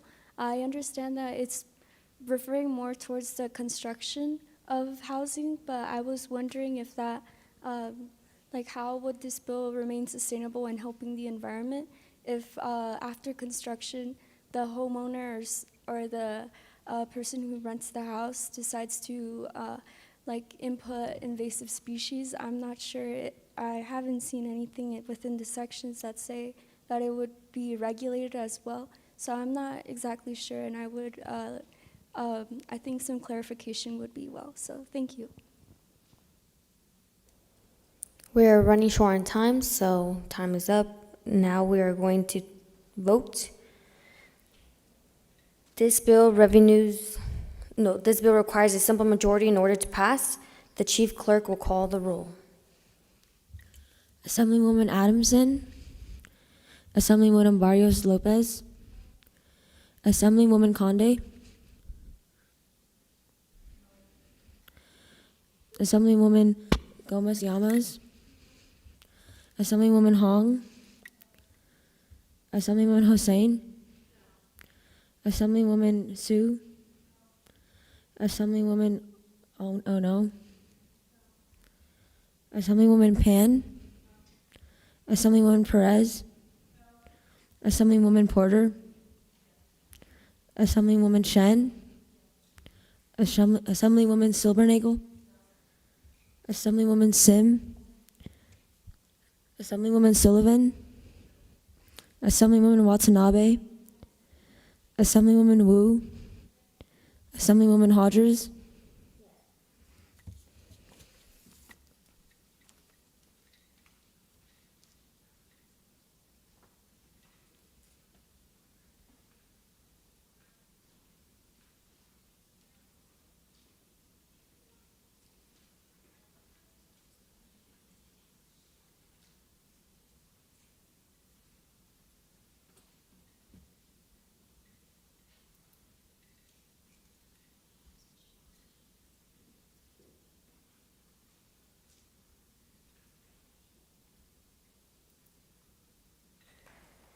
There are 7 in favor and 11 against.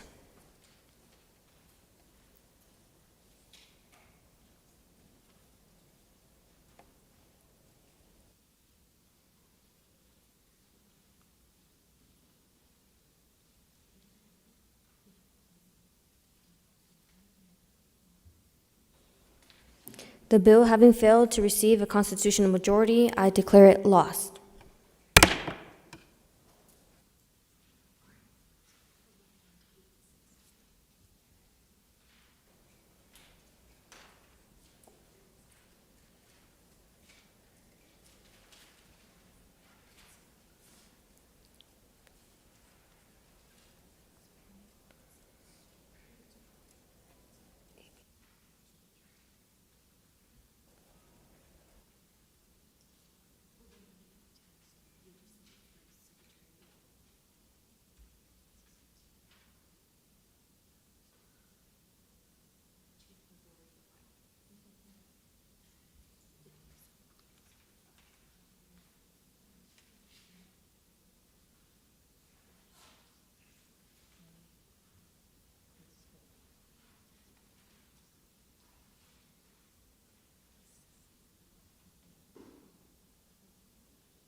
The Nevada's Girls State Assembly will come to order. Order of business number 12, general file on third reading. The chief clerk will read the first bill.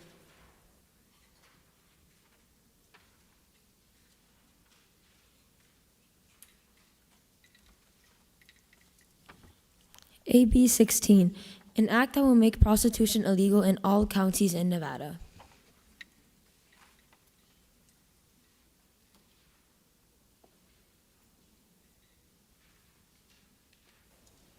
Assemblywoman Conde.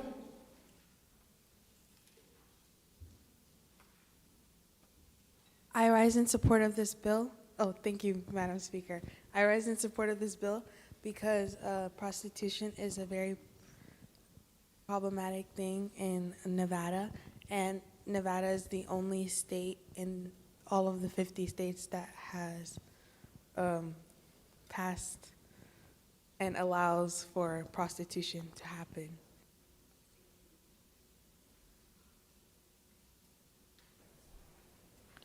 Assemblywoman Sullivan. Thank you, Madam Speaker. I rise in support of this bill. As my fellow Assemblywoman has said, Nevada is the only state with prostitution legal. The effect of this has led to Nevada being ranked number 1 for domestic abuse, number 3 for rape and assault, number 4 in the nation to be murdered by men.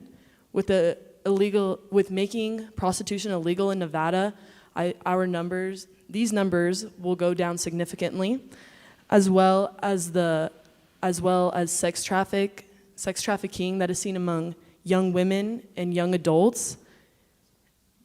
Thank you, Madam Speaker.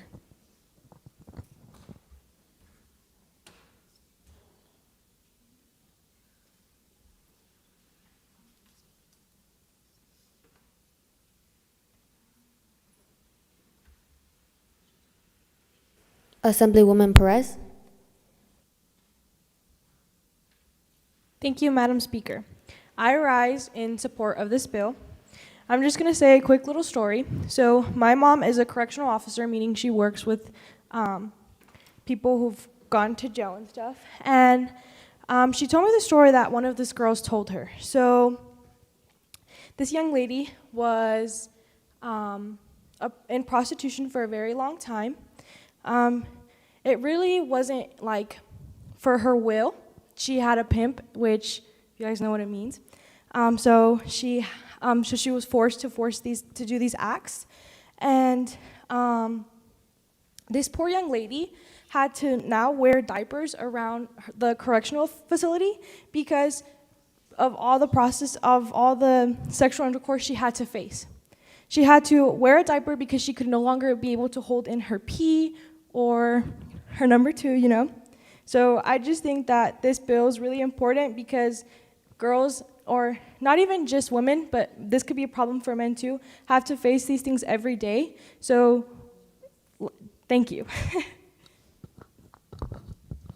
Assemblywoman Barrios. Thank you, Madam Speaker. I rise in support of this bill as well because it has many benefits, and overall it would improve the state of Nevada. It would help us lower those crime rates and lower the other aspects of crime that we have here prevalent.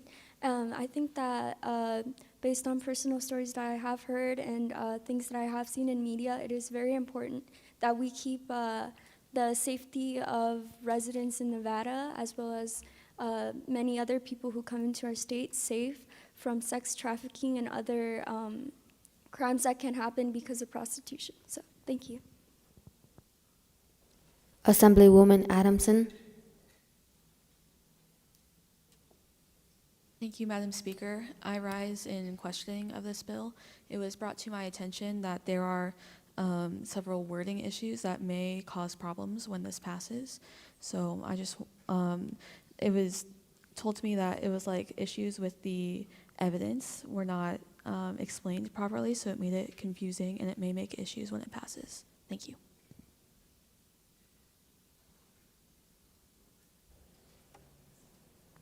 Assemblywoman Shen. Thank you, Madam Speaker. I rise with a concern, a question.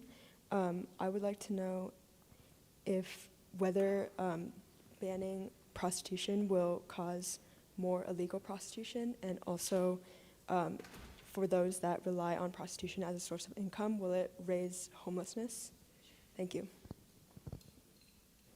Assemblywoman Wu.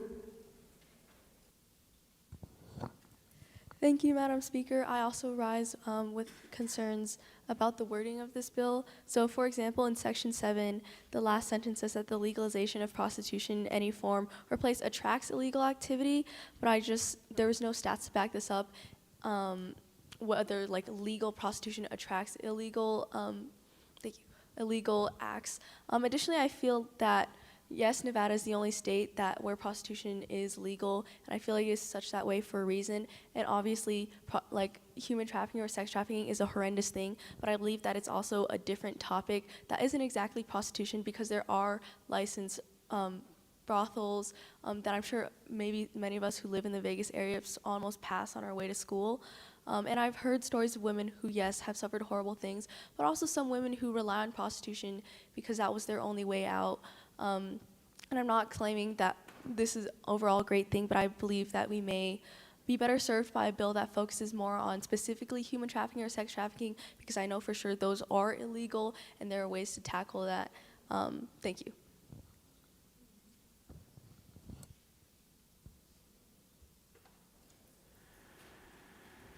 Assemblywoman Sim.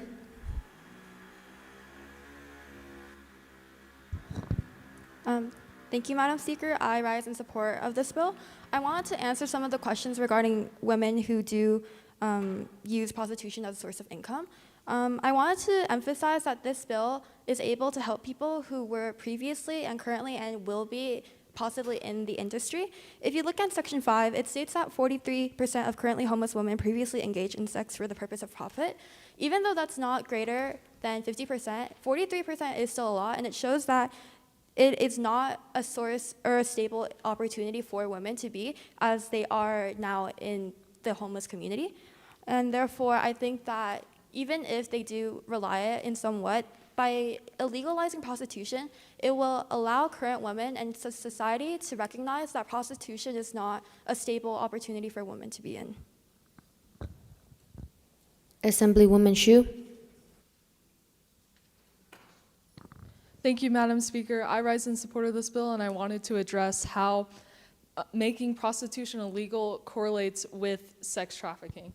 So I had the privilege of watching a presentation by a nonprofit organization here in Reno called Awaken, and this nonprofit is dedicated to helping women escape sex trafficking, and the woman in charge of it said that because that a lot of sex trafficking occurs through prostitution in the places happening in the overall system, And she believed that and therefore that offered a legal blanket that made sex trafficking easier. And so she personally believes that making prostitution illegal would help or would decrease sex trafficking. And because she is an expert on this, she has so much knowledge, she's worked with so many women, she knows the system so well. I believe what she believes. So thank you. Assemblywoman Sullivan. Thank you, Madam Speaker. Addressing some of the questions and building off of my fellow Assemblywomen, Ms. Sim and Chu. The Awaken organization, the question about jobs, where these women and some men will go after their jobs have been taken away, the local organization Awaken in Reno facilitates jobs, and it gives opportunities for housing and restoration of their previous lives, because a lot of these women were forced into prostitution, maybe from their families or from a boyfriend, leading to sex trafficking, because the abused becomes the abuser, leading to this cycle. Another question was about how homelessness, and as my colleague has said, it will decrease homelessness because 43% of women who are currently homeless have been in the sex work industry already. So with the illegalization of prostitution, these numbers the homeless numbers would hopefully decrease. And some asked about sex trafficking, how it is affiliated with brothels that are licensed and how younger women are affected. Because of the stigma around brothels and men leaving brothels where it is legal, they will take that mindset out into the rest of the community and will sexually assault or perform domestic violence on younger children, because more than 13% of prostitutes are younger than 21. So maybe their mother or a friend is already working in a legal brothel. They will find clients, for lack of a better word, who will pay for sexual actions with these younger girls, although it is illegal. But it's a gateway, because brothels are legal, to then transfer it over to outside of the brothels.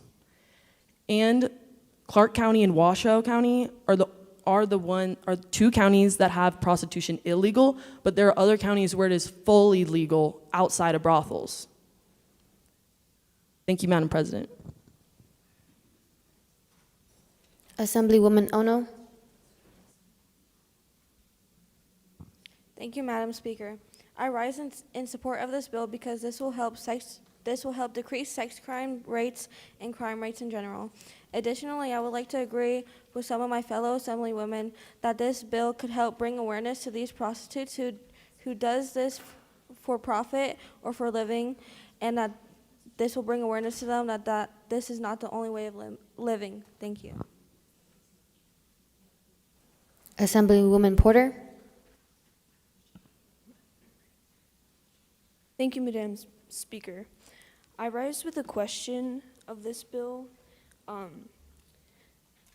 For those women who rely on prostitution as a source of income, will they be given incentives by Awaken to change their source of income to get sustainable jobs to decrease their homelessness, or will their job be taken away and they'll be forced into illegal prostitution? So will there be incentives and kind of just like encouragement somehow to change their jobs? Assemblywoman Hussein.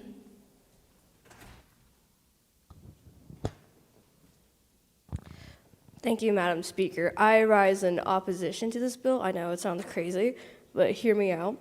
According to one of my fellow Assemblywomen, they did mention that Clark County and Washoe County do prohibit prostitution in their counties, which does sort of state that counties do have the option to choose if they wish to make prostitution illegal. But there are other counties out there, such as Lyson, Nye, and Story, who make income out of this, unfortunately, and they are smaller areas. They make up to 100,000 K up to and all the way to $350,000 in income from prostitution brothels.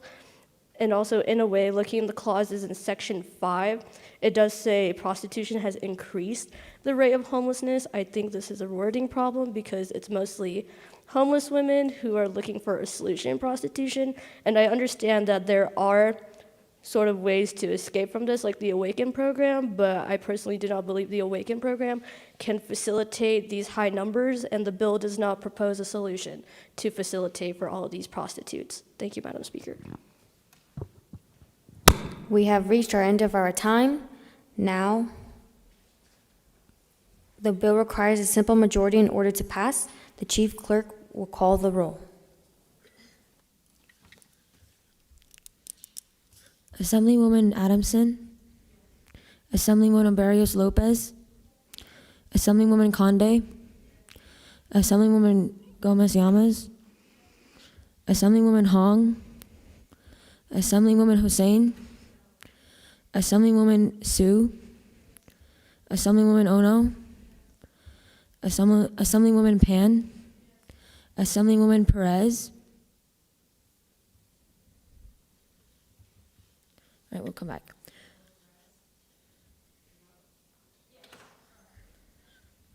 Assemblywoman Porter, Assemblywoman Shen, Assemblywoman Silbernagel, Assemblywoman Sim, Assemblywoman Sullivan, Assemblywoman Watanabe, Assemblywoman Wu, Assemblywoman Hodgers.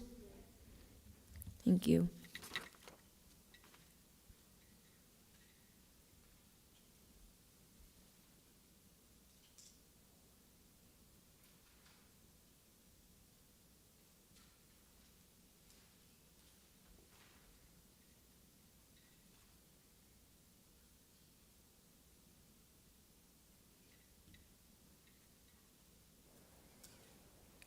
There are 13 in favor and 5 against. This bill has received a constitutional majority. I declare it passed.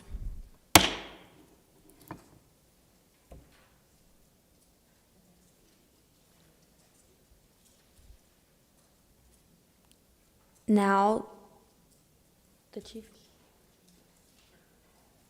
chief clerk will read the bill.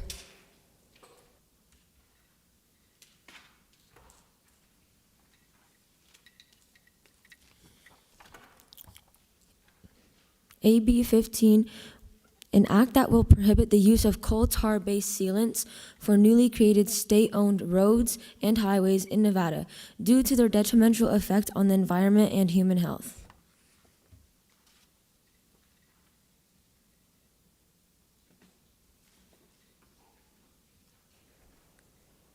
Assemblywoman Pan. Thank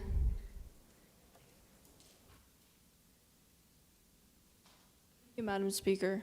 I rise in support of this bill since coal tar-based sealants can cause cancer and harm in the ecosystem, which is detrimental to the environment and human health, yes. So in Section 4, saying that the use of asphalt-based sealants would be an alternative to help with combating the toxic chemicals, I think that would be very efficient. I think that this act would help. Thank you.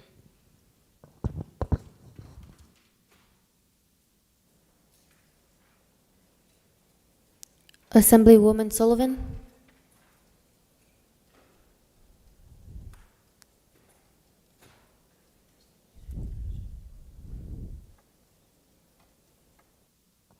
I'm sorry, what's the question? Yes? What's the question?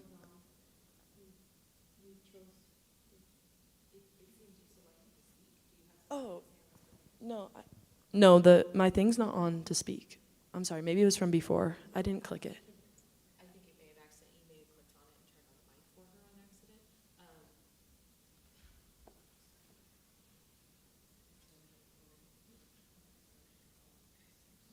I'll just turn it off.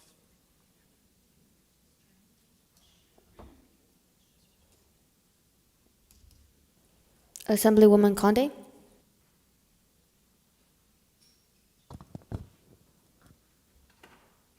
I rise in support of, thank you, Madam Speaker. Sorry. I rise in support of this bill because I have spoken with the author and she believes that it's cheaper and more efficient, so I stand with the bill.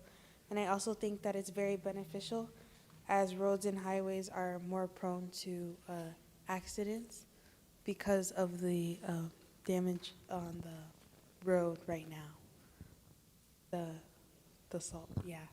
Thank you. Assemblywoman Shen? Thank you, Madam Speaker. I rise in support of this bill. Coal tar sealants have already been banned in a number of locations, including Washington, D.C., Washington State, Minnesota, Maine, New York, and Maryland. And the coal tar sealants are also putting the workers at risk because of their toxic and carcinogenic aspects. Thank you. Assemblywoman Porter? Thank you, Madam Speaker. I rise with questions about this bill. Are there examples of this asphalt-based sealant being successful in any other states? And will previous coal tar-based sealants be removed? Thank you. Assemblywoman Adamson? Thank you, Madam Speaker. I rise in support of this bill because of the impacts it will have on human health and the environment. Section 2 especially mentions that the current sealant causes inflammation of the skin, breakdown of red blood cells, and the accumulation of particles in the environment that take years to biodegrade. And I think the solution they offered of the asphalt-based tar is a great way to go forward. Thank you. Assemblywoman Sim?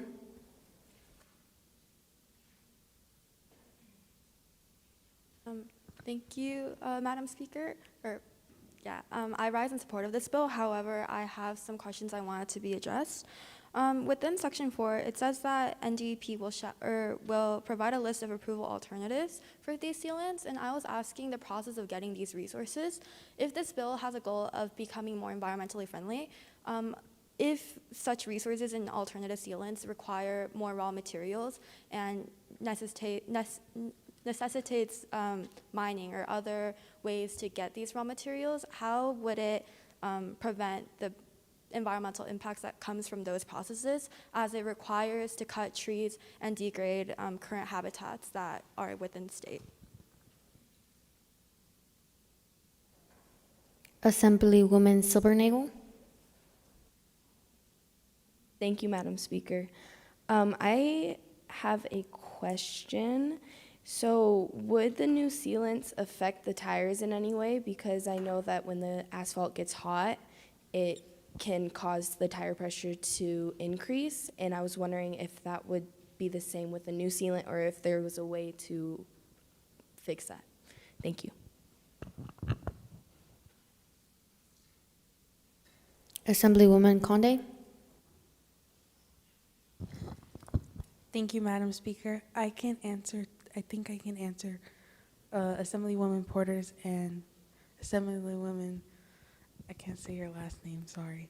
But I think what the author had said was that it would only be adjourned for like the new highways, like so they wouldn't be added to the older highways. And for success, she said that that it has been successful in other states, like one of the other Assemblywoman mentioned in Washington, they use asphalt-based roads. And for the other question that was asked, I believe that Sorry, I lost my train of thought. I'll come back if I remember. Thank you. Assemblywoman Wu. Thank you, Madam Speaker. I'm not sure if my requests are going in, but I rise in opposition / questioning of this bill, as Assemblywoman Conde stated that in the preamble of this act is stated that this is only going to be, the sealant would only be used on newly created roads. And so because of Section 2, I fully believe in the impacts, the positive impacts that this could have, but because it's only being applied to new state roads, I don't think it's the most effective way we could go about this. I prefer if we had an act that applied this sealant to all roads in Nevada because of this effect stated exactly in Section 2. Thank you. Assemblywoman Barrios. Thank you, Madam Speaker. I would just like to kind of say that I do agree with what Assemblywoman Wu was saying, how if this only applies to roads that are being newly constructed, I'm not sure if that would have enough of an impact to create a positive change that this bill wants to do. I feel like, but also if it did apply to old roads, there would probably need to be a timeline in which this would need to be completed. So I just think that this bill, I would just like some clarification on that aspect. Thank you. Assemblywoman Sim. Thank you, Madam Speaker. I have another question I would like to ask. Within Section 2, it states that the impacts of redness and inflammation of the skin is due to repeated skin contact with these streets and state-owned roads. I was wondering, why do we need to create asphalt-based roads if we could only prohibit skin contact with these roads? Wouldn't that solve for the issues of redness if people just don't come into skin contact with the coal-based roads? We reached our end of our time. This bill requires a simple majority in order to pass. The chief clerk will call the roll.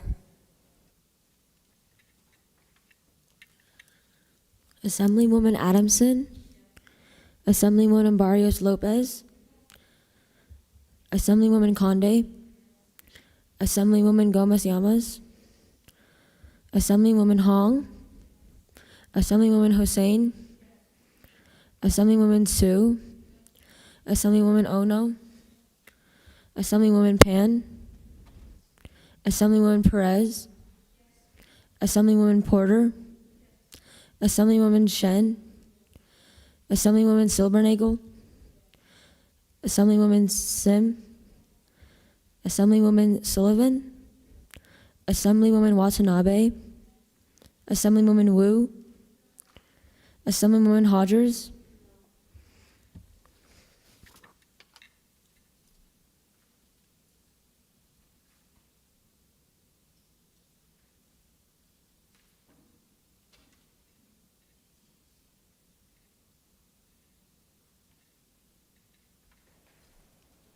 There are 15 in favor and 3 against.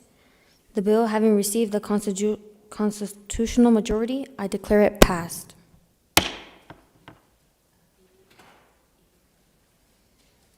The chief clerk will now read the bill.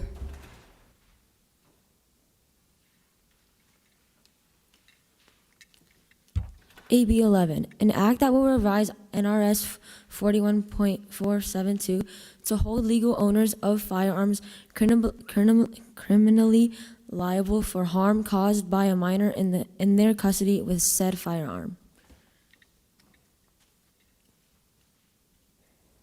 Assemblywoman Ono.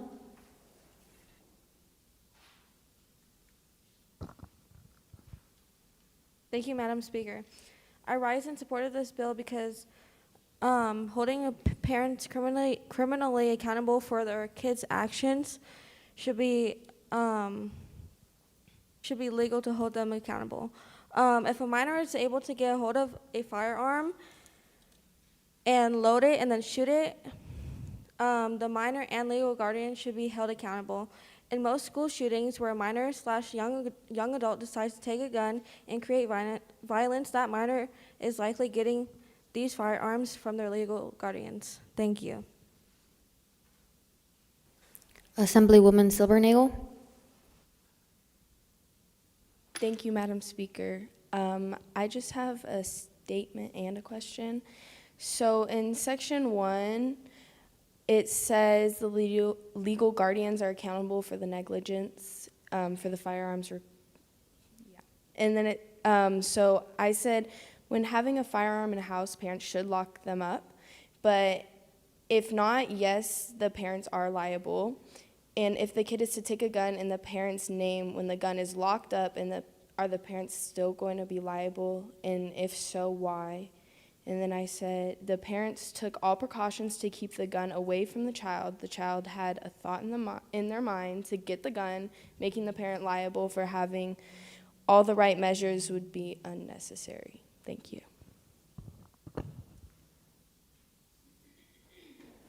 Assemblywoman Sim.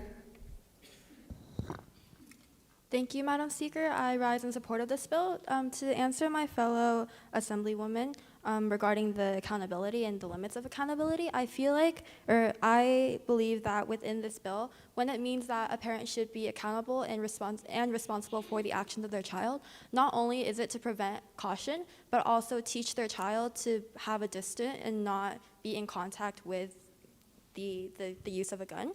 Additionally, I feel like not only does this bill address the issue of accidents that do happen, but by creating liability and consequences of the parents, it also provides an opportunity and a way for parents to increase their precaution within their home.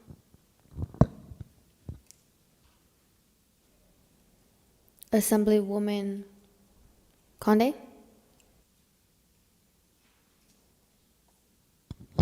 Thank you, Madam Speaker. I rise in support of this bill because it was brought up in our caucus about the school shooting, and I forget where it was, but I know the shooter was named Ethan, and his parents had gifted him a gun, and in their name. So I think they should have been held accountable for it, and which they were. So, but yeah, I think that it's very important for. Yes, I don't have anything else to say. Thank you. Assemblywoman Hussein.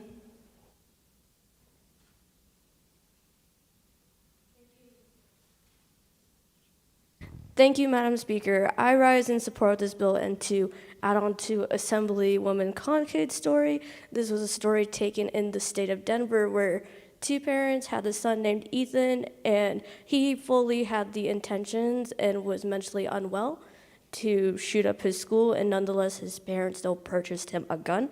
And right now, the state of Denver has implied a law to prevent this. It is SB 23-170. It is proven in the state of Denver now, with the emphasis on the child access laws, CAP for short, that it has reduced their firearm-related injuries and deaths amongst children. Thank you, Madam Speaker. Assemblywoman Watanabe.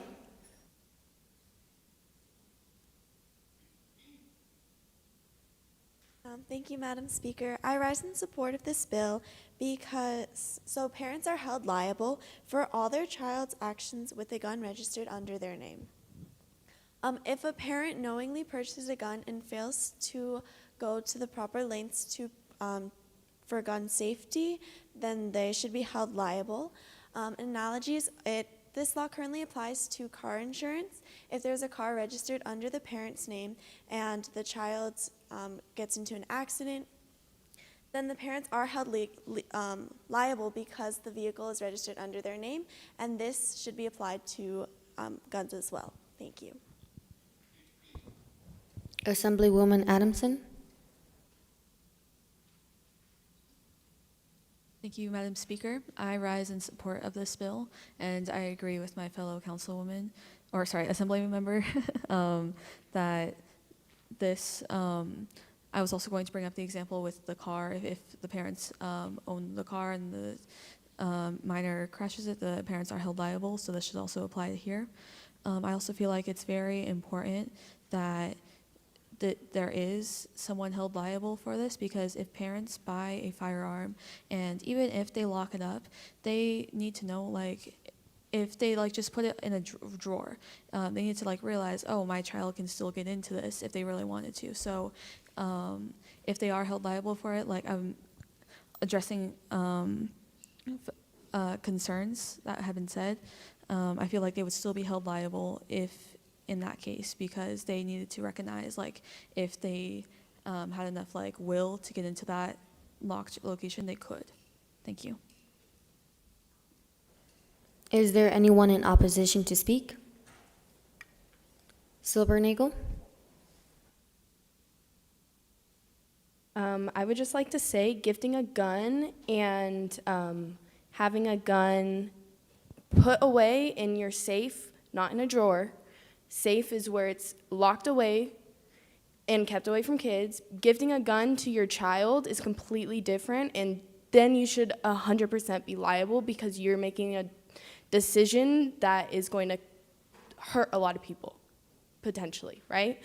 So if you have your gun locked away and it's in a safe and the child does not know the combination to the safe and yet they somehow get into it and they take the gun that is in the parent's name, I don't see how the parent should be liable because they took all the right precautions. And like I have heard from Sullivan earlier yesterday, you have to unload the gun. So the child is making the decision to break into the parent's safe where it is locked away, to load the gun, and that is completely their decision. It has nothing to do with the parents. The parents did everything that they could to keep the gun away from the child. Thank you. Assemblywoman Shu? Thank you, Madam Speaker. I just wanted to raise a question. So the wording says criminally liable and prosecuted, but I was wanting to know what that specifically looked like. And this might be a dumb question, but would it mean like jail time, and if so, how long, or fees they would have to pay, or what that specifically looked like? Thank you.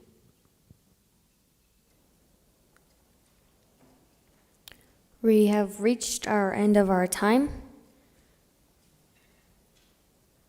This bill requires a simple majority in order to pass. The Chief Clerk will call the roll.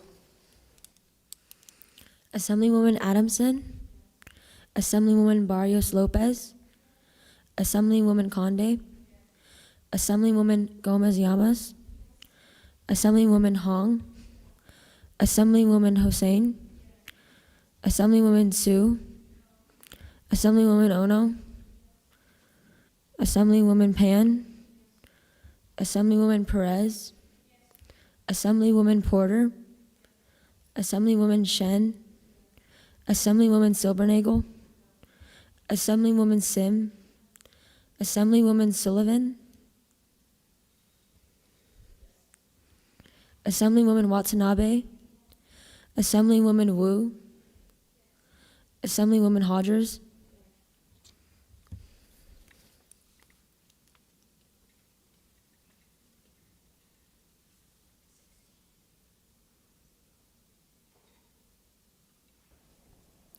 There are 16 in favor and 2 against. The bill having received a constitutional majority, I declared it passed.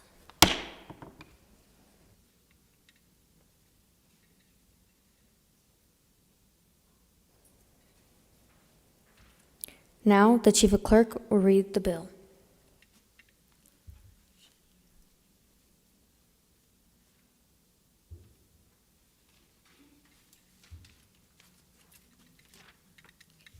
To the Honorable Assembly, I have the honor to inform you, your honorable body, that the Senate this day did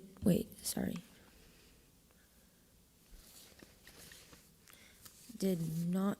Wait, are we still doing the ones that the Senate didn't pass?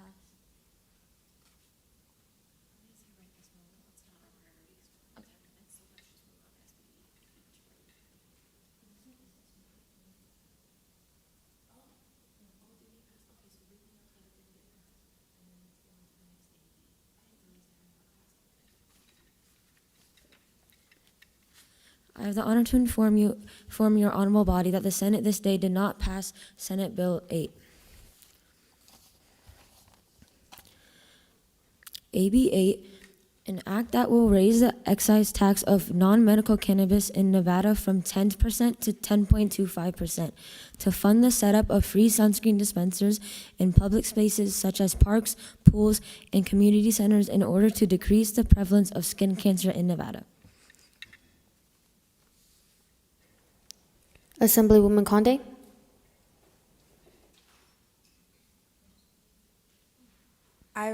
Thank you, Madam Speaker. I rise in support of this bill because it states in Section 1 that skin cancer is the most common form of cancer in Nevada, and due to the sun. So I believe that for the homeless and other low-income people, affording sunscreen may not be possible. So by applying sunscreen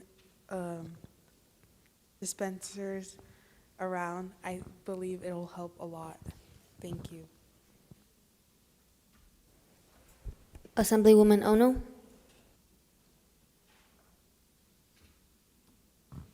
Thank you, Madam Speaker. I rise in question.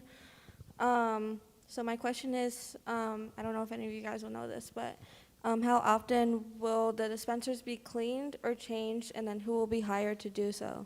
Thank you. Assemblywoman Barrios. Thank you, Madam Speaker. So to address your question, fellow Assemblywoman's question, I just wanted to say that we did include in section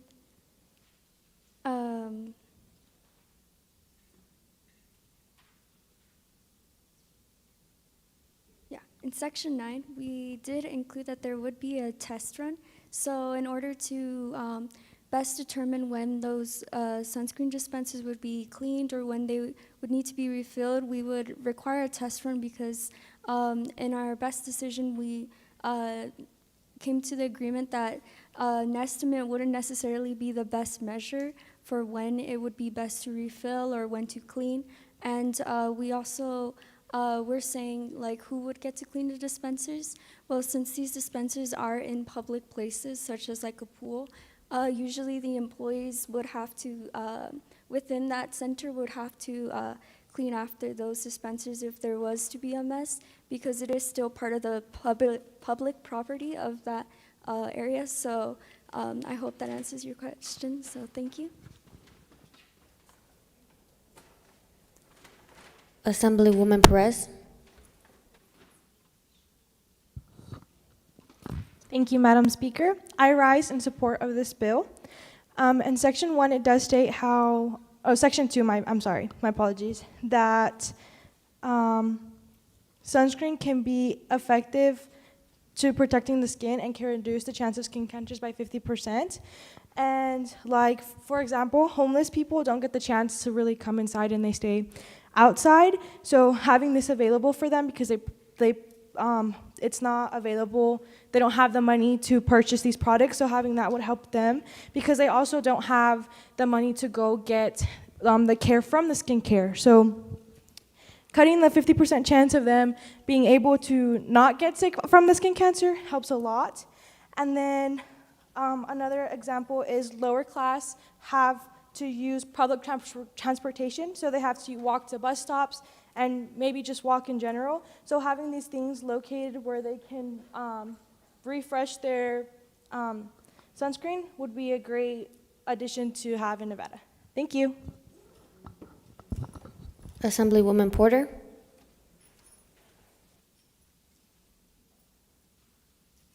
Thank you, Madam Speaker.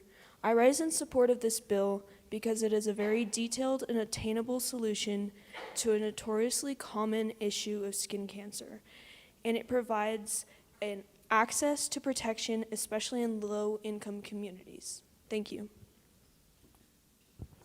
Assemblywoman Sim. Thank you, Madam Speaker. I rise in support of this bill.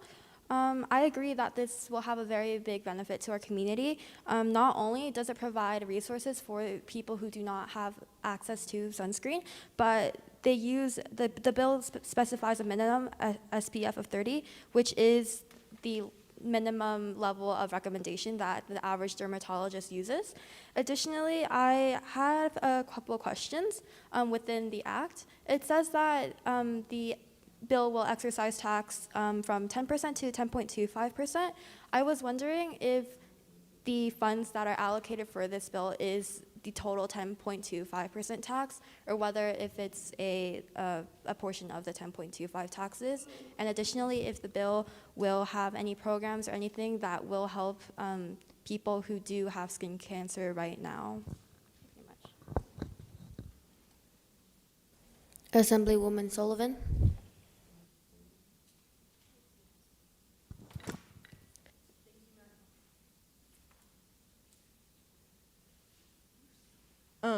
Thank you, Madam Speaker. I rise in question of this bill.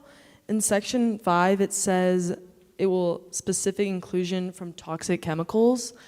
And I know the dispensers would be made out of plastic. And often in Vegas, the temperature gets to triple digits or 100 and up. Would the plastic begin to melt and then seep into the sunscreen, which is locked in a little box, therefore putting chemicals into the sunscreen? Or is there a different alternative to avoid this? Thank you, Madam Speaker. Assemblywoman Conde. Thank you, Madam Speaker. I want to answer Assemblywoman Sullivan's question on the plastic. I'm pretty sure the authors said that they would be placed inside, so I don't think it would really affect the heat that much. But I know that the tax right now, for another question that was asked, is for the sunscreen that is already because there's some distributed dispensers outside parks and stuff, like water parks. So I think the 0.25% would be increased for for newer dispensers. Assemblywoman Silbernagel. Thank you, Madam Speaker. I just have a question. So would the sunscreen dispensers be in the sun or in the shade? And most of the time, if you go to a community pool, there's not much shade unless it's under an umbrella. And I don't know if the sunscreen being in the sun will increase the sunscreen expiring. So that was my question. Thank you. We have reached our end of our time. This bill raises revenue and therefore requires a 2/3 majority in order to pass. The chief clerk will call the roll.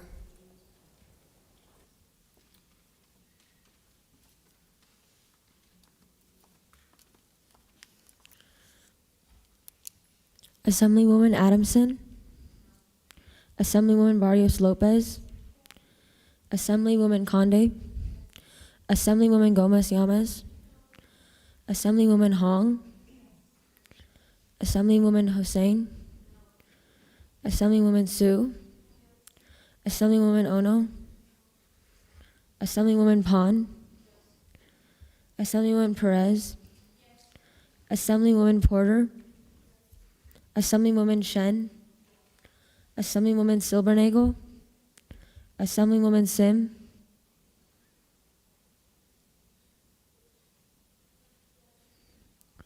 Assemblywoman Sullivan, Assemblywoman Watanabe, Assemblywoman Wu, Assemblywoman Hodgers,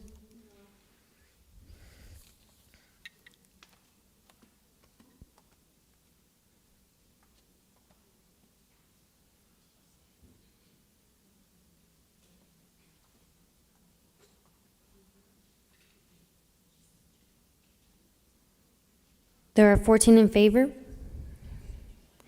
and 4 against. The bill having received a constitutional majority, I declare it passed.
So I just want to be clear about this, that all of your buttons are working, but there are 18 people who are vying for time to speak, and so typically what happens is that all of the assembly people hit the button at the same time, so then there's a list of 8 people who need to speak. So if you're not getting called on, it's not necessarily because you're being ignored or your button's not working, it's because you didn't hit the button fast enough. But it's a competition. Right, but you can also always send Sam a note that says, hey, I haven't been called on in a while. Yeah, that's fine. That's totally fine. I just wanted to clarify that you're not being ignored. It is working. Just real quick. Addison?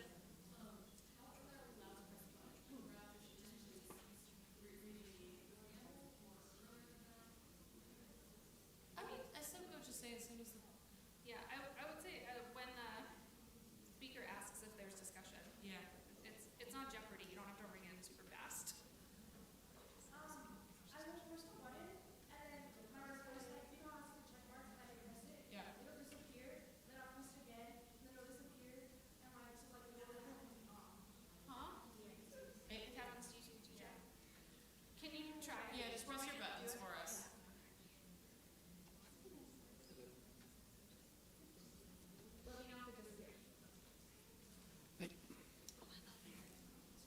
You go, okay? Yeah, actually, I came to say it's probably better.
just like a real session. I know. Where are all the assembly members? I know.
The Assembly has received Senate Bill number 13. Call them to order.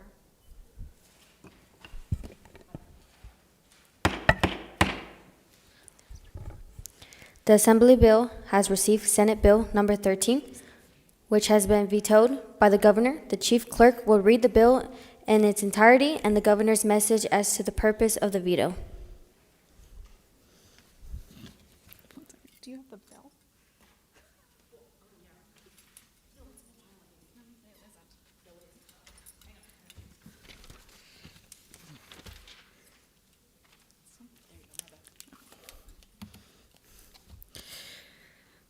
Nevada Girl State Senate Bill number 13, an act that will increase the Nevada gaming tax by 2% in order to establish incentives for Nevada school district employees in positions that are critically short-staffed. Such positions are teachers, bus drivers, and counselors.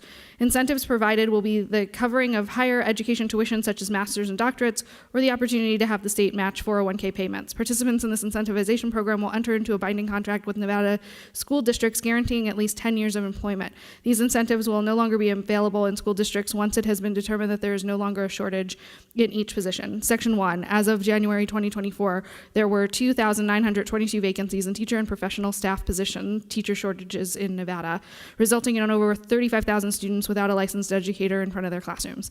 Section 2, there has been an over-reliance on long-term subs without proficient knowledge on the subject area they teach, resulting in learning gaps. This also leads to the lowering of hiring standards. For example, the Clark County School District employs 664 long-term substitutes alone. Section 3, throughout the 2023-2024 school year, the average turnover rate for all bus drivers by fiscal year averaged 7% in Nevada. This highlights a difficulty in fulfilling positions due to certain requirements for special education. Section 4, as of April 2024, Nevada schools only have 26.8% of the nationally recommended number of school psychologists and 2.9% of the recommended school social workers. Section 5, this act will be effective upon passage. End of bill. Governor's veto message. Office of the Governor, June 20th, 2024. I am forwarding to you for filing within the constitutional time limit and without my approval, Senate Bill number 13. I must exercise my constitutional grant of authority to veto this resolution for the following reasons. I recognize the admirable aim of this bill to incentivize more public school teachers. The line of reasoning in the bill is also strong. However, the bill insinuates that the benefits will only be for incoming teachers during this period. If this is the case, it will create a massive dispute in benefits between new and current teachers. Even if the benefits were for all teachers, that is a massive amount of funding required to pay toward 401ks. The bill also does not stipulate when 401k payments will end. If it is implemented with the current wording, Nevada will be paying off all teacher 401ks for life. That is simply unfeasible. I would also like to include that the 10 years of guaranteed employment is unprecedented. Not even the mining not even the military guarantees years of employment. I respect the aim of this bill, but I do not believe it should pass. Thank you. Governor Ava Heafy.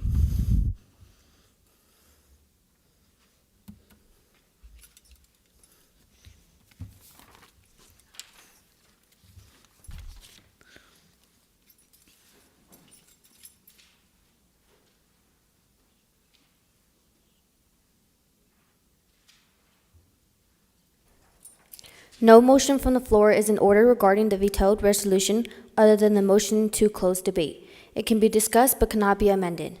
We will allow 10 minutes to debate the resolution as to the merits of sustaining or overriding the governor's veto. Are there any remarks?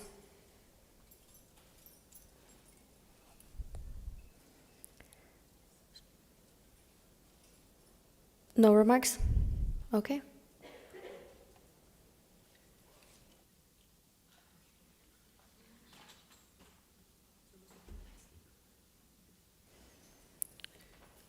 Shall the resolution pass, notwithstanding the objections of the governor?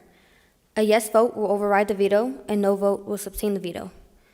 This resolution must pass a 2/3 majority of the members elected in the order to override the veto. If the governor's veto is sustained, the resolution is dead.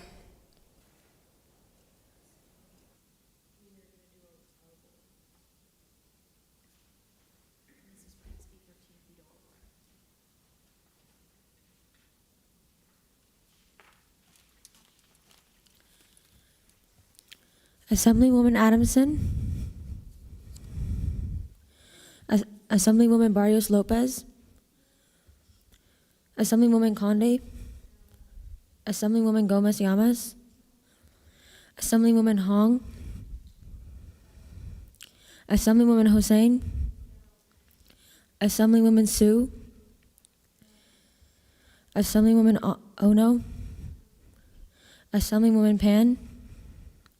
Assemblywoman Perez. Assemblywoman Porter. Assemblywoman Shen. Assemblywoman Silbernagle. Assemblywoman Sim. Assemblywoman Sullivan. Assemblywoman Watanabe. Assemblywoman Wu. Assemblywoman Hodgers.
Does anyone wish to change her vote?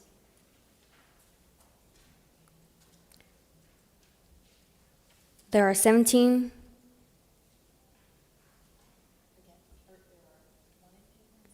There are 1 favor and 17 against.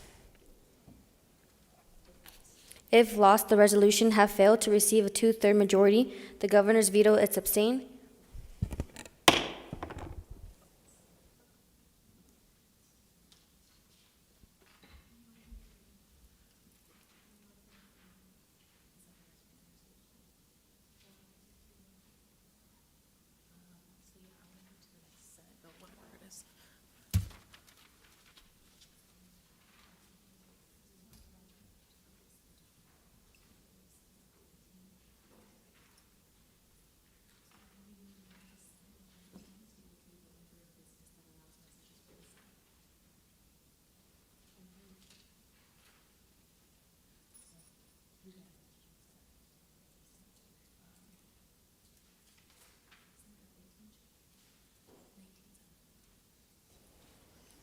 Order of business number 7, messages from the Senate.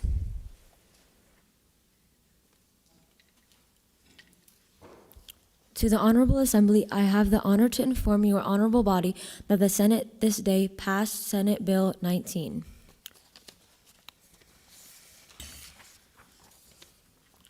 SB 19, an act that will ban crisis pregnancy centers in Nevada so as to protect women in search of safe abortions from any posing agencies with different intentions.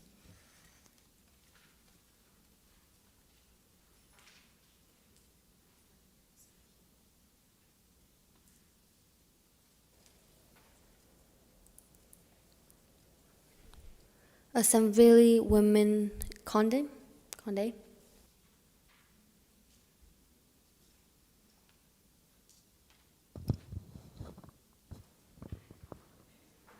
I stand in the support with this bill due to, thank you.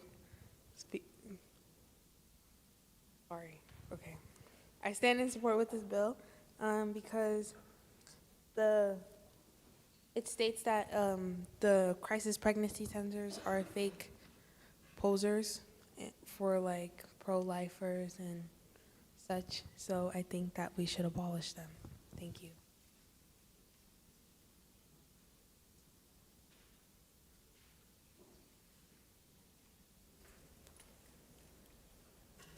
Assemblywoman Silbernagel? Thank you, Madam Speaker. I would just like clarification on what it means by posing agencies with different intentions. Because if someone has the idea that they want to get an abortion, if that place is pro-life, I don't understand how that's going to affect the woman that wants to make the abortion. Thank you. Assemblywoman Shu?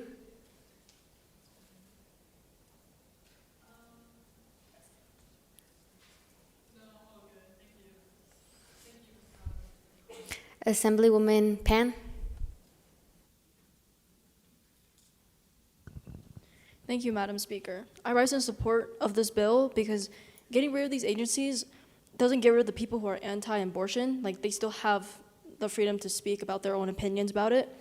And these posers that are fake clinics are not only harmful to the women, but also the economy, since they're funded in some way, and that money could be used for a better cause. Thank you.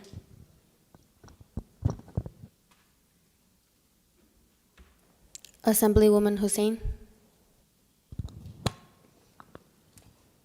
Thank you, Madam Speaker. I rise in opposition to this bill because if you're really looking for an abortion, wouldn't you necessarily do research on where you should do this?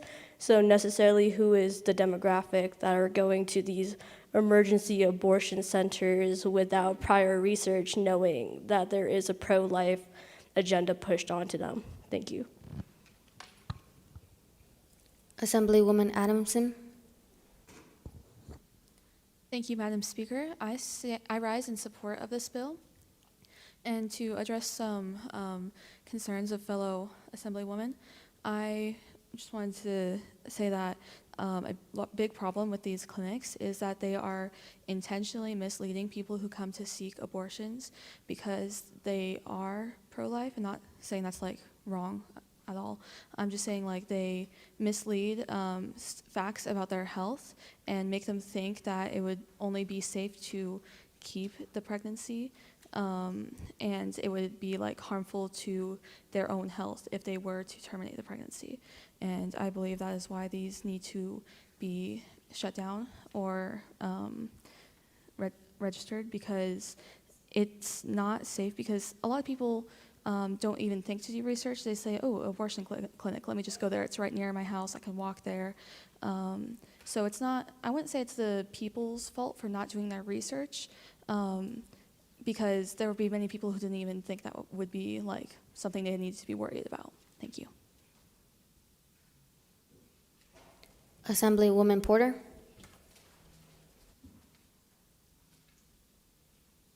Thank you, Madam Speaker.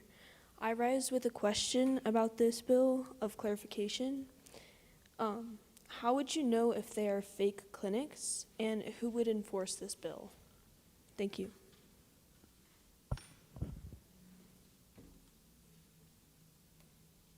Assemblywoman Sim. Thank you, Madam Speaker. I rise in support of this bill and wanted to address some of the clarification questions that have been heard. First of all, one of my fellow delegates mentioned that people would research. The problem with research in this scenario is that these institutions use advertisements, logos, and anything similar to be affiliated with Planned Parenthood in order to trick the patients with a purpose. And furthermore, what they would do is they would get their patients. They would show a picture of an ultrasound and be like, "Hey, look at this. You should consider it again." Basically, spreading misinformation directly to their patients with a purpose. Simultaneously, you asked the question or one of my fellow delegates also mentioned a question about how we know who is fake or who is not. Specifically in Section 2, it says that it's specifically towards anti-abortion that are not affiliated with Planned Parenthood. So I believe that the government and the bill would address these institutions and see if they're affiliated with other institutions that are truly for abortion purposes.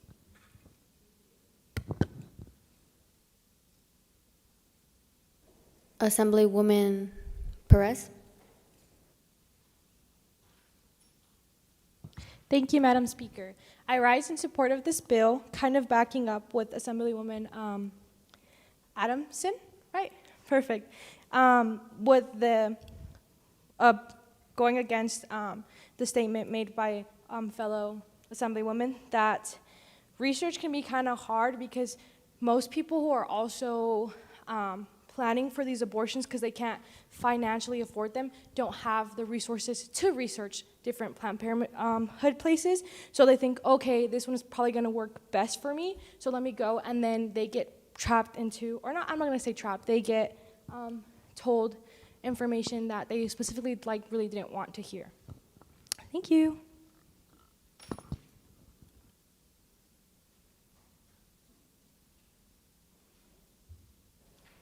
Assemblywoman Conde. This question comes from one of our lobbyists. It's how will the bipartisan committee come to a common ground with this topic in order to determine which clinics qualify, specifically to Section 3.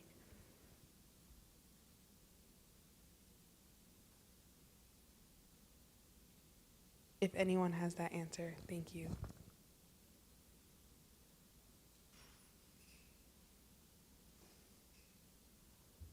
Assemblywoman Hussein.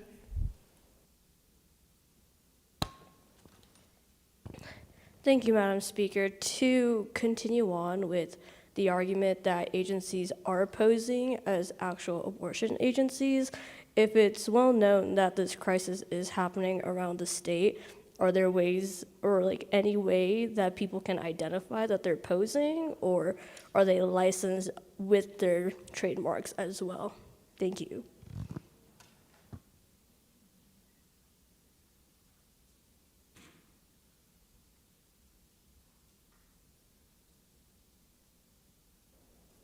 Assemblywoman Barrios.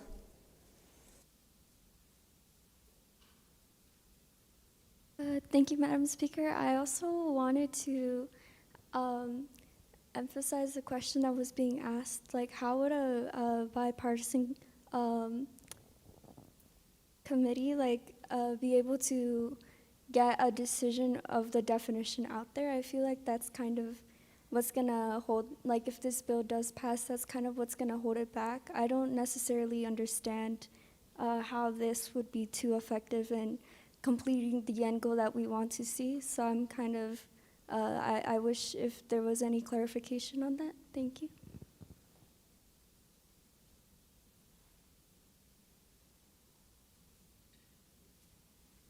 Assemblywoman Gomez. Thank you, Madam Speaker. I do have a question or clarification. I'm not sure what it would be. Or I guess a comment. with this, I do like the idea that this would help get rid of the expecting teens and the young people who don't exactly have insurance and would possibly go to one of these places that aren't actually, aren't associated with Planned Parenthood or other things. But having them associated with them and having to have a certain certification could also make it more expensive and not as easily acceptable as we need it to be. Thank you.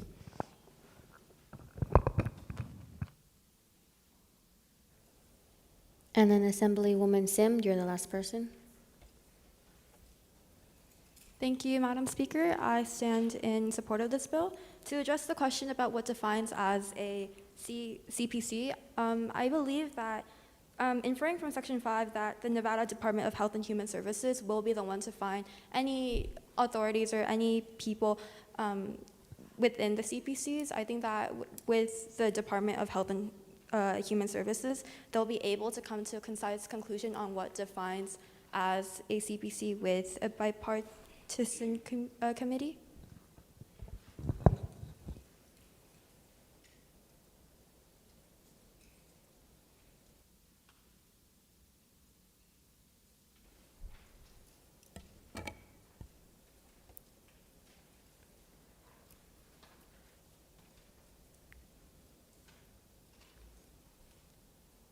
This bill requires a simple majority in order to pass.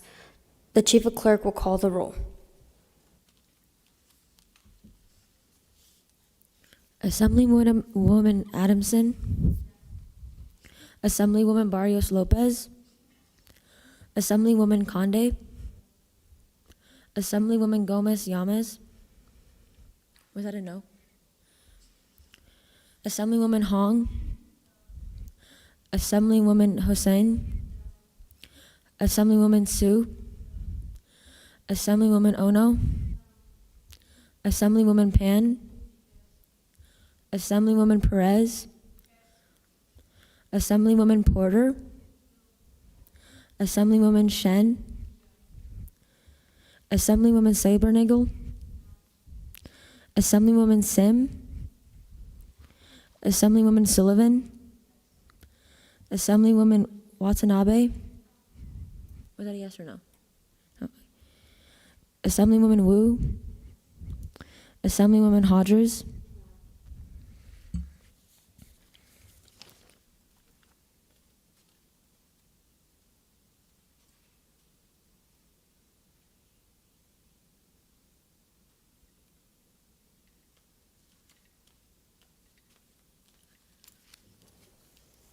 There are 8 in favor and 10 against. The bill having received a constitutional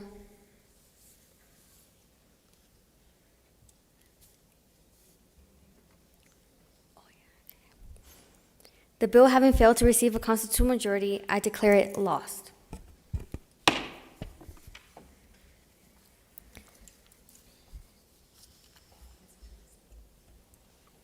Order of business number 7, messages from the Senate.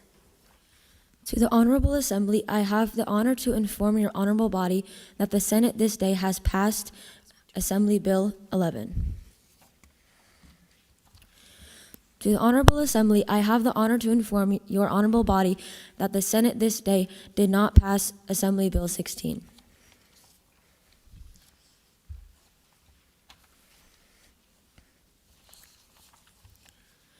To the Honorable Assembly, I have the honor to inform your honorable body that the Senate this day did not pass Senate Bill 9.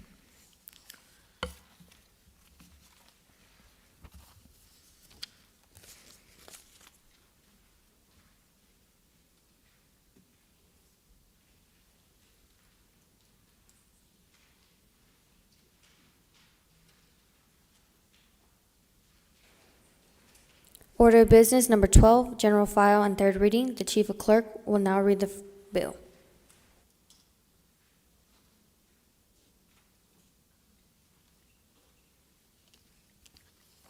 Assembly Bill 13, An act that will establish a process by which every juvenile misdemeanor case is evaluated for diversion to a restorative justice plan as opposed to incarceration.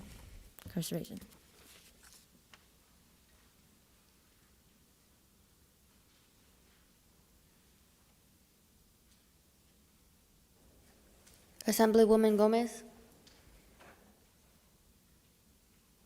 Thank you, Madam Speaker.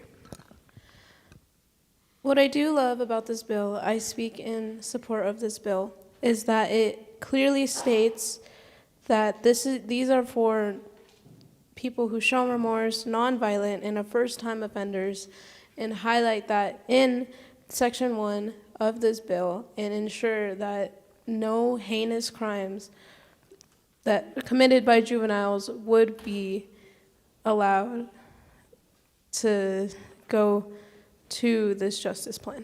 Thank you. Assemblywoman Watanabe. Thank you, Madam Speaker. I rise in support of this bill and want to reiterate the points of my fellow Assemblywomen that the focus of this bill is on rehabilitation instead of immediately turning towards jail. There is a better alternative of community service, and as stated in Section 5, that they feel a positive impact, and this works towards preventing future offenses. Thank you.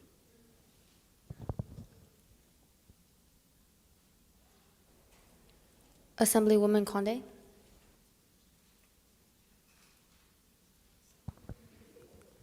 Thank you, Madam Speaker. I rise in support of this bill, also with what my fellow Assemblywoman said, because the bill states that juvenile defense misdemeanors can sometimes cause the offender to do it again if they don't get help or support. So I think that the restorative justice plan will really help them out to make sure that they don't complete the same actions again.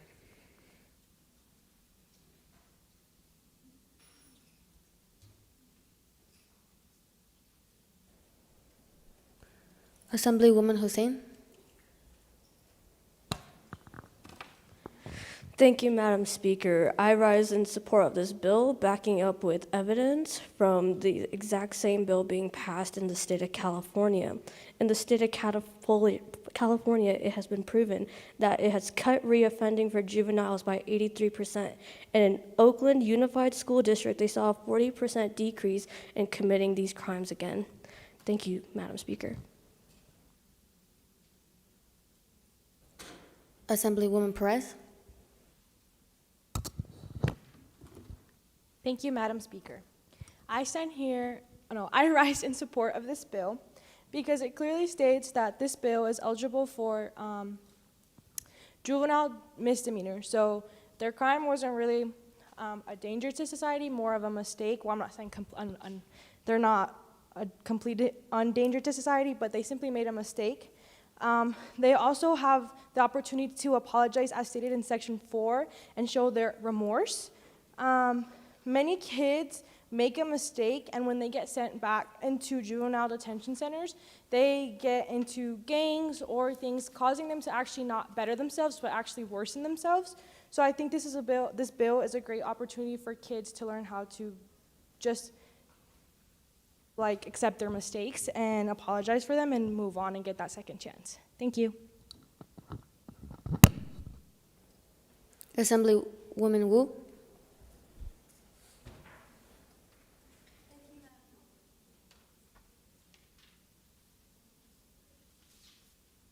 Thank you, Madam Speaker. I rise in support of this bill, and I know my fellow Assemblywomen have covered all of the positive stats that support this bill, but I also want to talk a little bit more of the emotional aspect.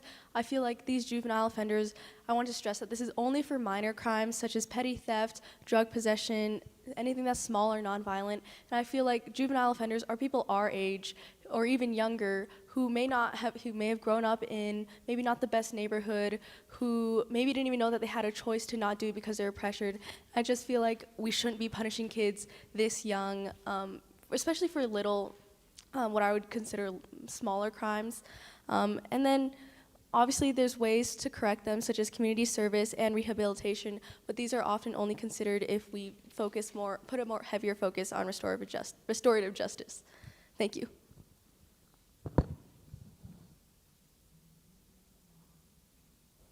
Is there anyone in opposition to speak? Assemblywoman Porter?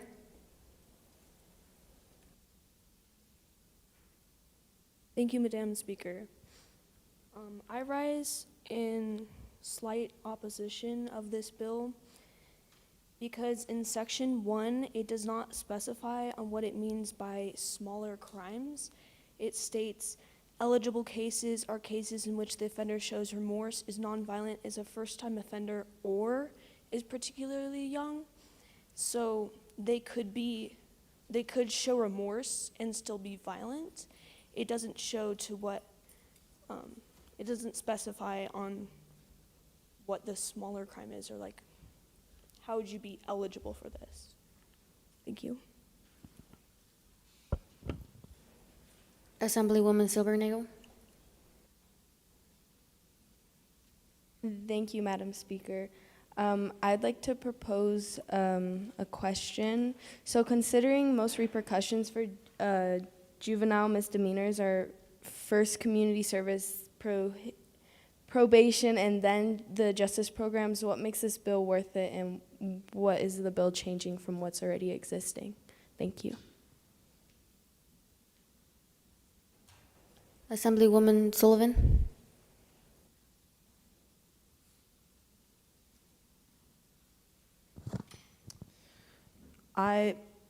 Thank you, Madam Speaker. I rise in support of this bill, as I believe it will not only help our youth and children who have been, youth that have been convicted of smaller crimes, but also our community through helping the environment.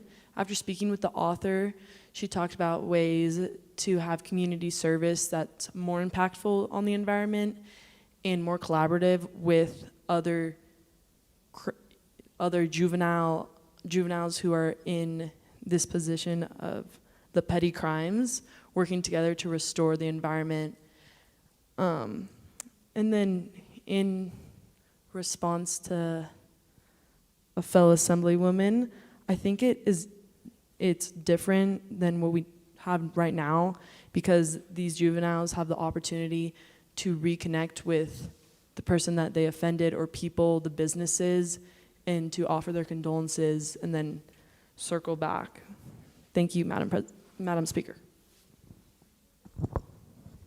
Assemblywoman Conde, you're the last person to speak. Thank you, Madam Speaker. I think that the bill itself is trying to really show that the smaller misdemeanors would mean like the petty theft that happens, like Assemblywoman Wu stated when she gave her statement. And I think that also what Assemblywoman Sullivan stated on how they do the restorative justice plan differently, due to the fact that they have to like apologize and to the people they wronged or the companies they wronged.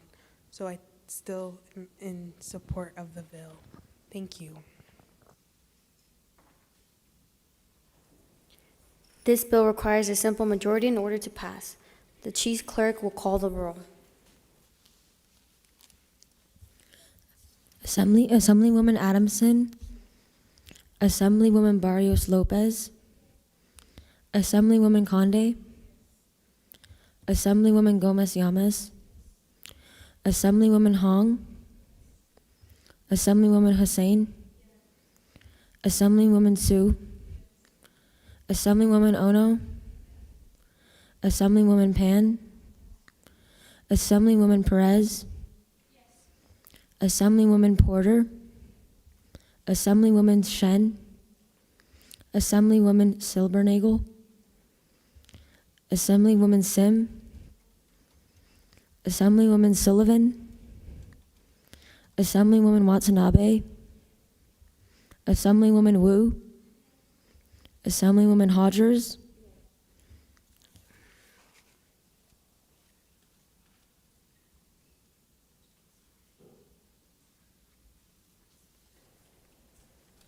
There are 17 in favor and 1 against.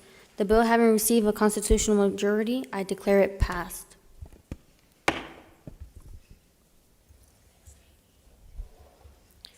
The Chief Clerk will now read the bill.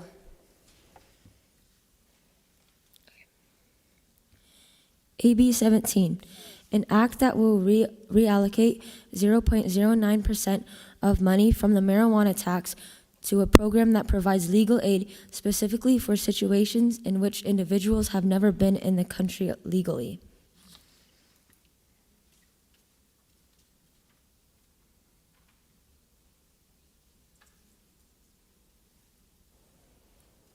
Assemblywoman Perez.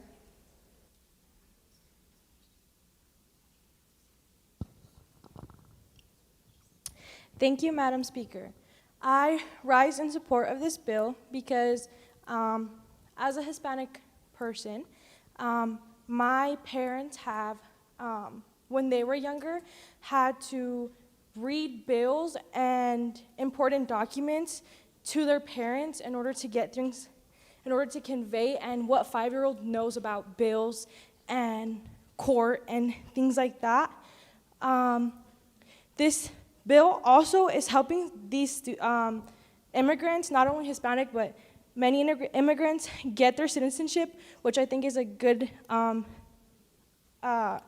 cause. It can help get better jobs, so not only will they, like this, help the immigrants, but I feel like this would also help the state of Nevada because we can get more people and needed jobs. Like if we were able to teach people the English and help them provide their citizenships, they can help with becoming teachers because we have a big problem with not having teachers. And then a lot of times people are not able to advocate for themselves due to having a language barrier. So this can help them advocate and stand up for the people they are. Just because they're immigrants doesn't mean they're not human beings who deserve the right to be advocated for. Thank you. Assemblywoman Hussein. Thank you, Madam Speaker. I rise in opposition to this bill because, as much as I understand, as it teaches illegal immigrants on how to learn the language, it does not provide much of an opportunity because there are illegal immigrants coming from other nations, such as the Middle East and Africa, which we do not have enough teachers to facilitate for that. And also, while I was speaking to the author of this bill, in order to be eligible, you have to prove state residency for 12 years, which is technically illegal in the United States. And within that time frame of 12 years, you could at least bare minimum get a green card. Thank you, Madam. Assemblywoman Watanabe.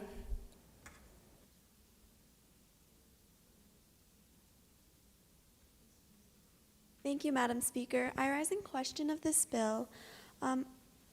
In the preamble and in section 4, they provide two different ideas of providing legal aid and also English classes.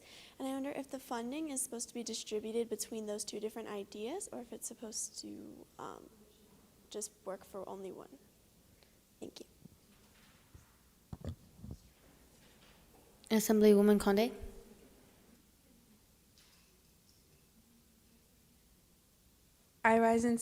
Thank you, Madam Speaker.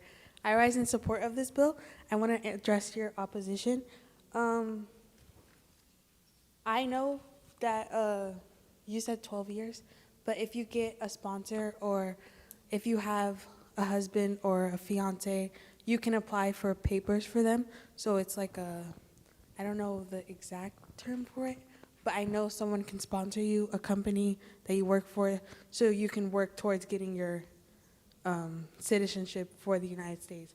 As my parents got married, and my mom was undocumented, and then they had us, so we serve as her sponsor, and she also, all the jobs she works would sponsor her to so until she would gain her citizenship.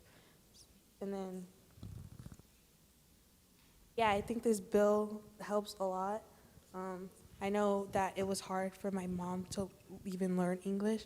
Like, we had to teach her. And I think that if there's people here willing to teach immigrants and anyone like English, it would really help, because I remember like speaking at my mom's court and helping her get through that process. And I know that it's not easy to learn English. It's one of the hardest, it's literally the hardest language because it changes every now and then. So I think that this bill really helps support that. So thank you. Assemblywoman Wu. Thank you, Madam Speaker. I rise in support of this bill, and I think I want to address the question that Assemblywoman Watanabe had. When I was speaking with the author of this bill, I think her original idea was to have students who are going to university trying to like become a teacher, they would sort of be the teachers for these citizens, and instead of paying them, they would get hours. It would basically work with like accredited universities to create this program, and then so the funding wouldn't be going towards like teaching the English, it would be going towards maybe like the legal services and the other aspects of this bill. And additionally, I think I just want to add that I think the sentiment of this bill hits pretty close to home, not just as an immigrant, but also because of the speaker that we had, I think just yesterday, and how she was telling us her family came here illegally and was illegal for most of her childhood. But yeah, thank you so much.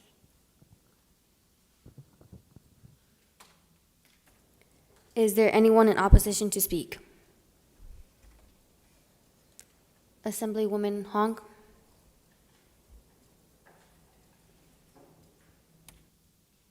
I rise in order to announce one of the questions from the lobbyists, and it's if they are pro bono attorneys, where does the other money go, and who will teach the English? Assemblywoman Sullivan. Thank you, Madam Speaker. I rise in support of this bill, and the question that you just asked, where the other funding goes, the funding will go directly into the education program, as the pro bono cases are taken pro bono. And I just want to reiterate that Nevada would still recognize that they're federally illegal, but the program would provide them safety from deportation. And while they are in the program, they have the opportunity to educate themselves, and then through the pro bono cases, gain citizenship. Assemblywoman mentioned 12 years. The author never stated 12 years. After speaking with her, she said 12 years was not a minimum or whatever. And I also want to clarify that there would be background checks given by if you're eligible for the program. Thank you, Madam President, or Speaker. Assemblywoman Silbernagle, you're the last person to speak. I rise in question of what Assemblywoman Sullivan just said. She said that there'd be a background check and to see if they're eligible. So if they're not eligible, are you just gonna deport them, or are you just gonna keep them in the country illegally? Thank you.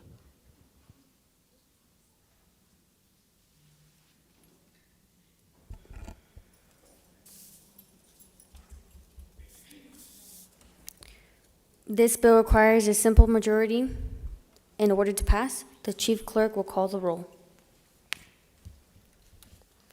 Assemblywoman Adamson. Assemblywoman Barrios Lopez. Assemblywoman Conde. Assemblywoman Gomez Llamas.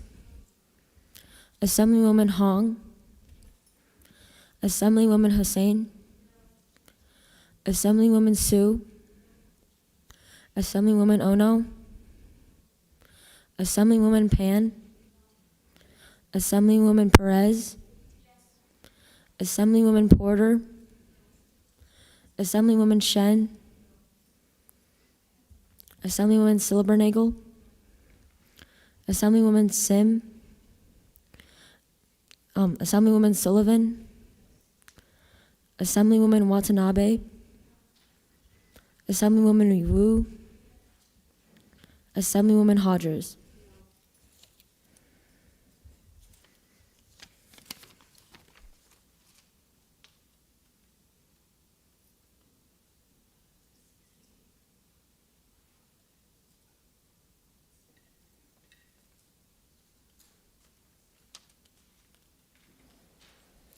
There are 6 in favor and 12 against. The bill having failed to receive a constitutional majority, I declare it lost.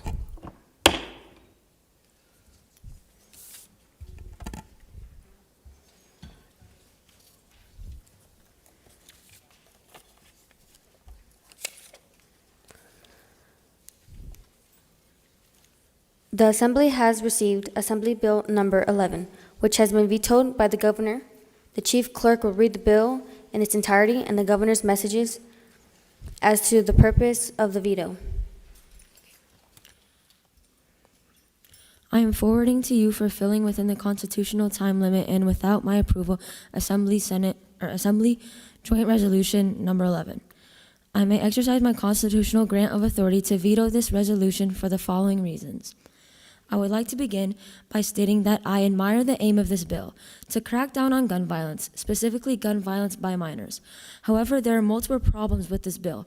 First, the preamble states legal owners will be held accountable, whereas Section 1 says we will be holding legal guardians accountable. This mistake causes a massive difference in implementation and understanding. In spite of the legal concerns, the biggest problem is that this is not a duty of our legislative body. As a criminal issue, this matter should be determined by our judicial body in a case-by-case basis. Currently, few cases in the United States have held legal guardians accountable for their child's misuse. These cases often have a history of abuse and are determined through court process that must be handled in a case-by-case way. There is also a problem in Section 2. This section requires the minor to have a previous criminal record in order for the guardian to be held accountable. But this means the crime could be as small as thieving or vandalism. The danger of this is that we are passing a bill to hold parents accountable for their children's crimes. Nearly every scenario of children's gun misuse when it should be dealt with by the courts on a case-by-case basis.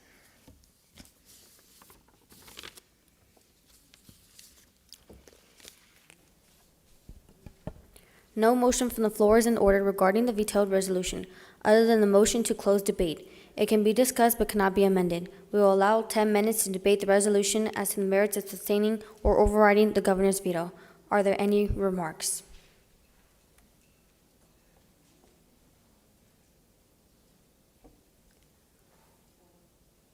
Assemblywoman Shu. Thank you, Madam Speaker. I rise in support of the governor's veto, but I am also arguing against some of the specific points she made regarding Section 2. So what the author intended for Section 2 is that she was criticizing what the current law is, and the current law was that legal guardians are held responsible if their child had criminal behavior in the past, and the author of this was saying that was not enough, and that's the purpose for this bill, to extend that. However, I support the governor's veto. Thank you. Assemblywoman Watanabe.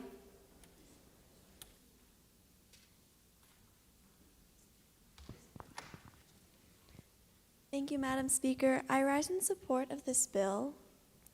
As Section 2 states, The current laws for whether the parent is held responsible for their child's actions is too specific. As it says, the minor is previously convicted of a crime or known to be violent, as they have current mental health issues and are seeing a psychiatrist. I believe that parents should be held liable for their child's actions if the gun is registered under their name. So the parent or guardian, whoever is legally responsible for a minor and is in possession of a gun, which is a weapon, and the child goes and uses that weapon, then the parents should be held responsible for their child's or their minor that they're taking care of their actions. Thank you. Assemblywoman Shu.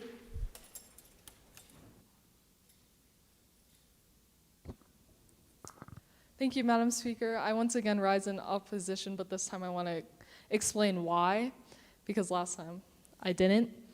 And although I agree with the intention of this bill, and I believe that parents should be held liable for negligence, I believe that the actual procedures stated in this bill is too vague and can be abused.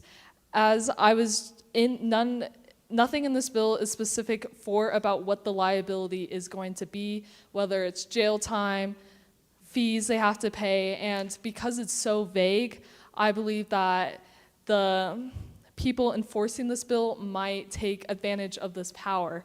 For example, as the issues that were brought up last time we discussed this as by this Assemblywoman,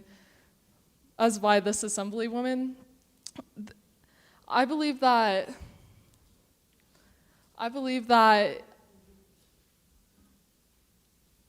never mind, but thank you.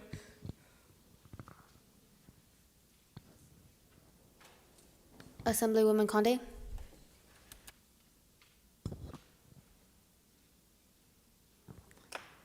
I changed my mind, but thank you, Madam Speaker. Assemblywoman Hussein. Thank you, Madam Speaker. I rise in support of this bill because Section 2 states that this is the current statement for NRS 41.42.7. The act is simply asking to revise it, which is shown in Section 4, to add more of liability, not specifically towards the guardian, but how minors who misuse the guardian's liability can widen the scope of cases used. So rather than pointing out the entire bill as a whole, it's mostly just revising the current act as it is. Thank you, Madam Speaker. Assemblywoman Sim. Thank you, Madam Speaker. I rise in support of this bill. Regarding the question about specificity, I think the issue within our society right now is that the current scope of being able to prosecute people with these accidents is too limited, and by broadening this helps us prosecute and prevent these accidents that are happening. Even if that there is a chance that people, and especially parents, will be held accountable, the fact that it creates an incentive to be more prepared and more cautious means that this bill has a purpose to serve for, and therefore I support this bill.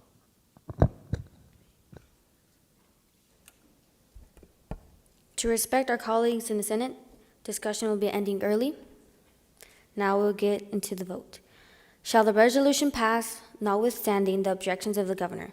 A yes vote will override the veto. A no vote will sustain the veto. This resolution must pass by a 2/3 majority of the members elected in order to override the veto. If the governor's veto is sustained, the resolution is dead.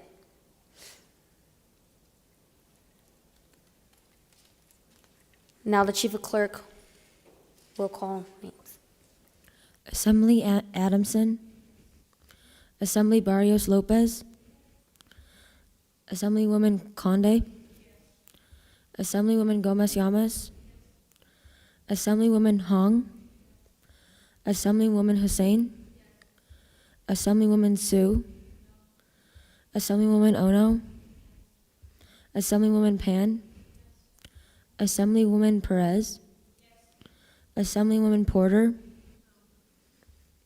Assemblywoman Shen, Assemblywoman Silbernagel, Assemblywoman Sim, Assemblywoman Sullivan, Assemblywoman Watanabe, Assemblywoman Wu, Assemblywoman Hodgers.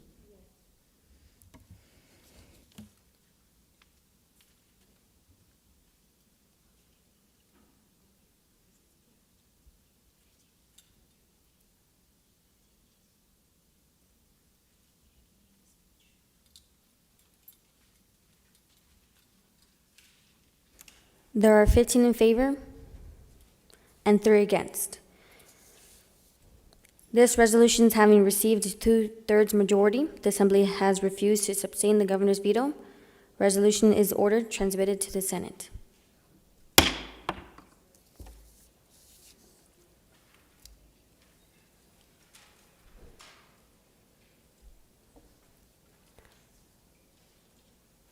Order of business number 12, general file and the 3rd reading. The chief clerk will now read the bill.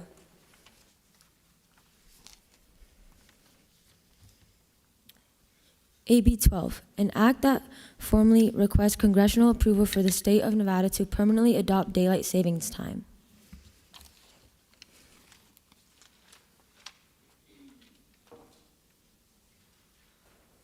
Assemblywoman Conde.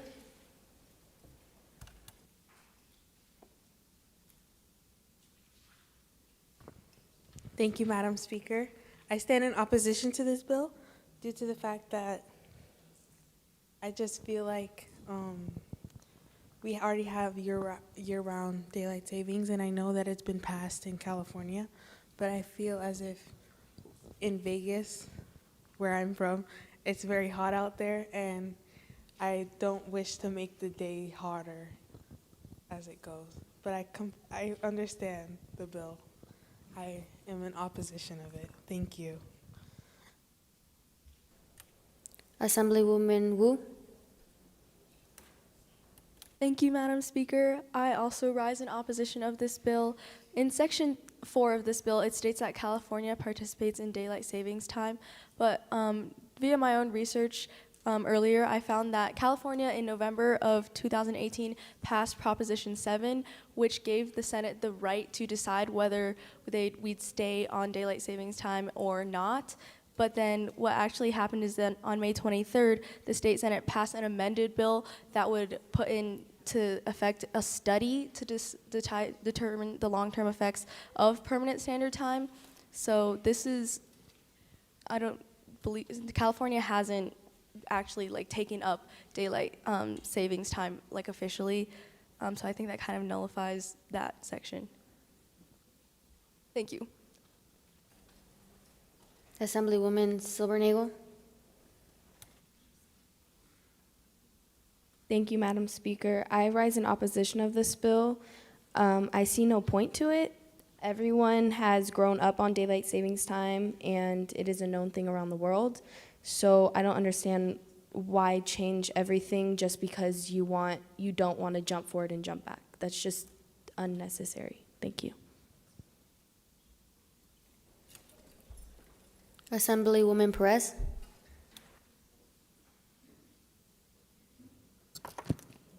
Thank you, Madam Speaker. I rise in support of the bill because the bill's purpose is not just for the having to jump back and forth, but also to help with people who work. Having the sun up for more time is better on people who work outside because they can see more. When building places, you can't really work when it's nighttime. Also with public transportation, when kids are walking from football practice, like I said earlier, when it's dark, it's kind of hard for them to see and for other people to see them. And also, people are more likely to do kidnappings in the nighttime just because less people are out and it's less to see. And then having more sun during the daytime would mean, when you're up, you won't have to waste as much as electricity when it's the daylight savings. Thank you. Assemblywoman Pan. Thank you, Madam Speaker. I rise in opposition to this bill. Because yes, I also do see really no point to this since we're kind of already used to it. And also this could be very expensive for businesses. And yes, it does help people work, but the businesses can also lose money since more daylight is more business, and they need to make money, so they have to invest more money in order to upkeep the business. It's very busy when there's light out, so thank you. Assemblywoman Porter.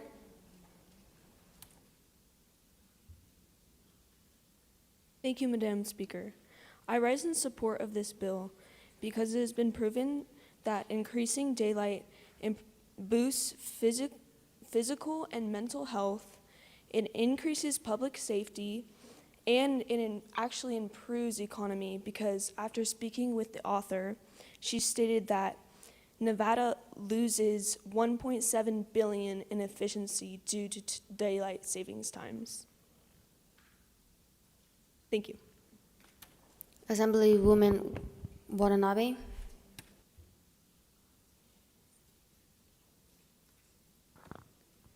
Thank you, Madam Speaker. I rise in support of this bill because daylight savings time adjusts the time so that the hours of sunlight are mostly maintained in the same period. We're shifting the times to correlate with the weather depending on the season. Thank you. Assemblywoman Ono.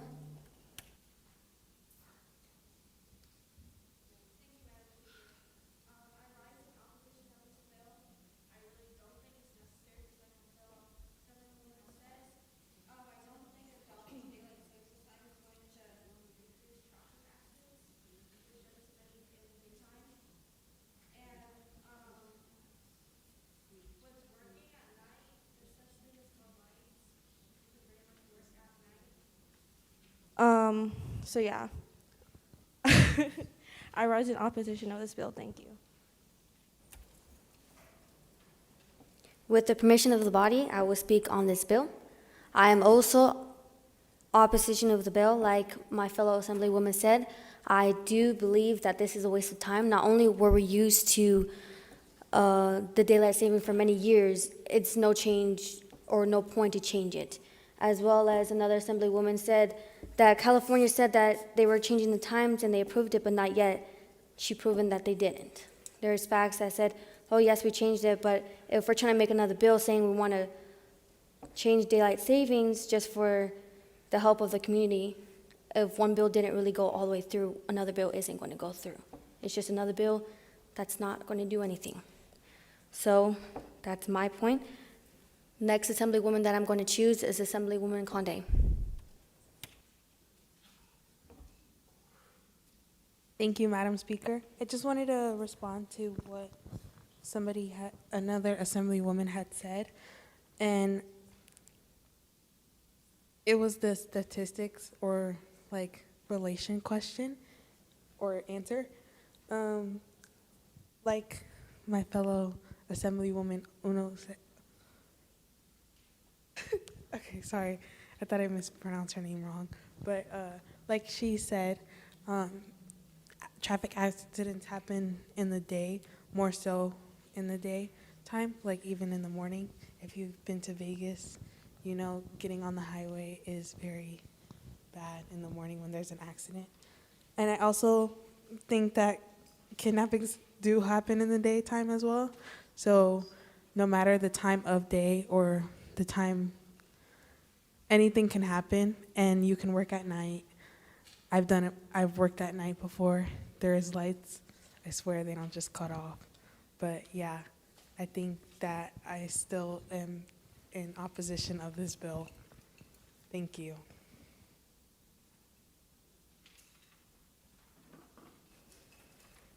One last person will be Assemblywoman Shu. Thank you, Madam Speaker. I rise in support of this bill, and I want to address two of our Assemblywoman's point for opposition. First, just because we are used to something does not mean that it does not have any problems or that it should not be changed. Second, in regards to the traffic accidents, because of the switching of people's sleep schedules, with, when they go back and then forth, it disrupts people's sleep schedule, and that in turn reduces the amount, it disrupts that, and as a result, people are getting less sleep during the initial time change, and that lack of sleep is contributing to more traffic accidents initially after the time jump. So if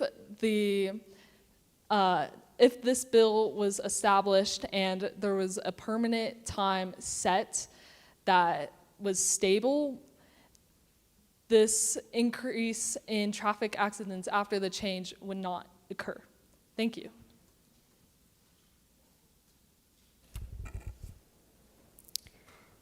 This bill requires a simple majority in order to pass. The chief clerk will call the roll.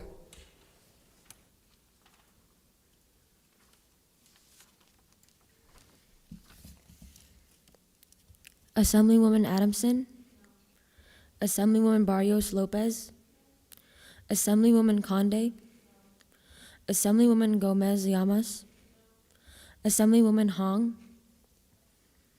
Assemblywoman Hussein, Assemblywoman Sue, Assemblywoman Ono, Assemblywoman Pan, Assemblywoman Perez, Assemblywoman Porter, Assemblywoman Shen, Assemblywoman Silbernagel, Assemblywoman Sim, Assemblywoman Sullivan, Assemblywoman Watanabe, Assemblywoman Wu, Assemblywoman Hodgers.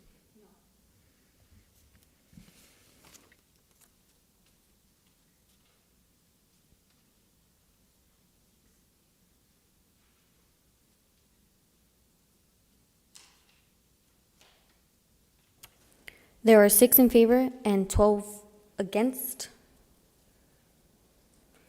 The bill having failed to receive a constitutional majority, I declare it lost.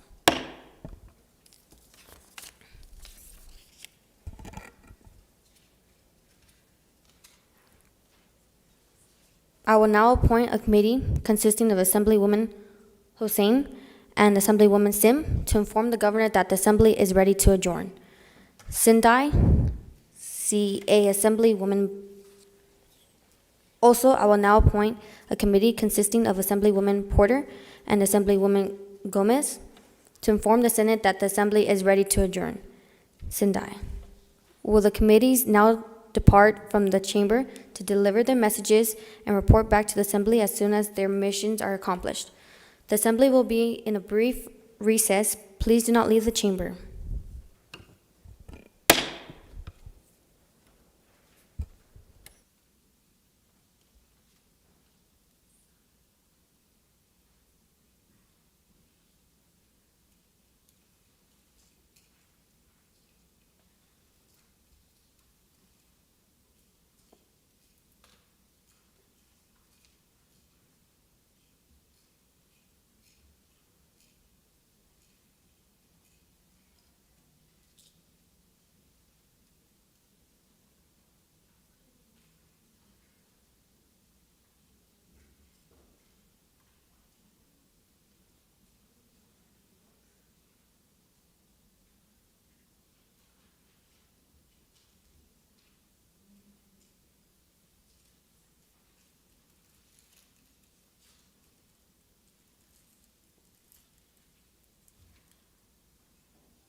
Thank you. Welcome to our chamber.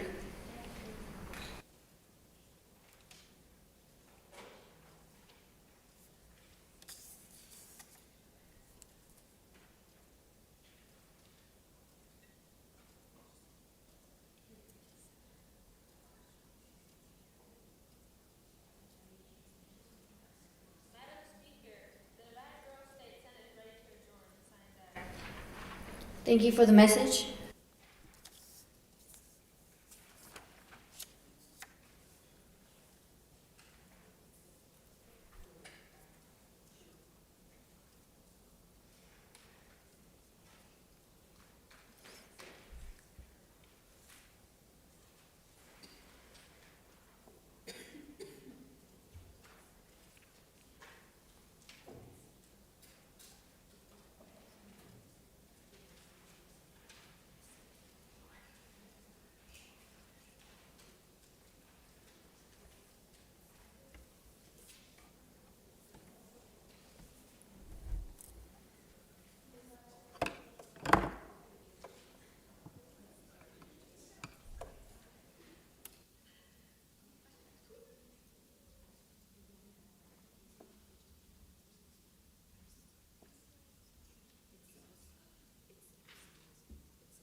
Assemblywoman Hussein. Madam Speaker, your appointed committee has notified the governor that the assembly is ready to adjourn. Signed, D. Assemblywoman Gomez. Madam Speaker, your appointed committee has notified the Senate that the assembly is ready to adjourn. Signed, back. Assemblywoman Silbernagel. Madam Speaker, I move the 2024 session of the Nevada Girls State Assembly adjourn. Signed, that. You have heard the motion. All those in favor say yes. All those opposed say no. Motion carried. The 2024 session of the Nevada Girls State Assembly is adjourned. Signed, aye.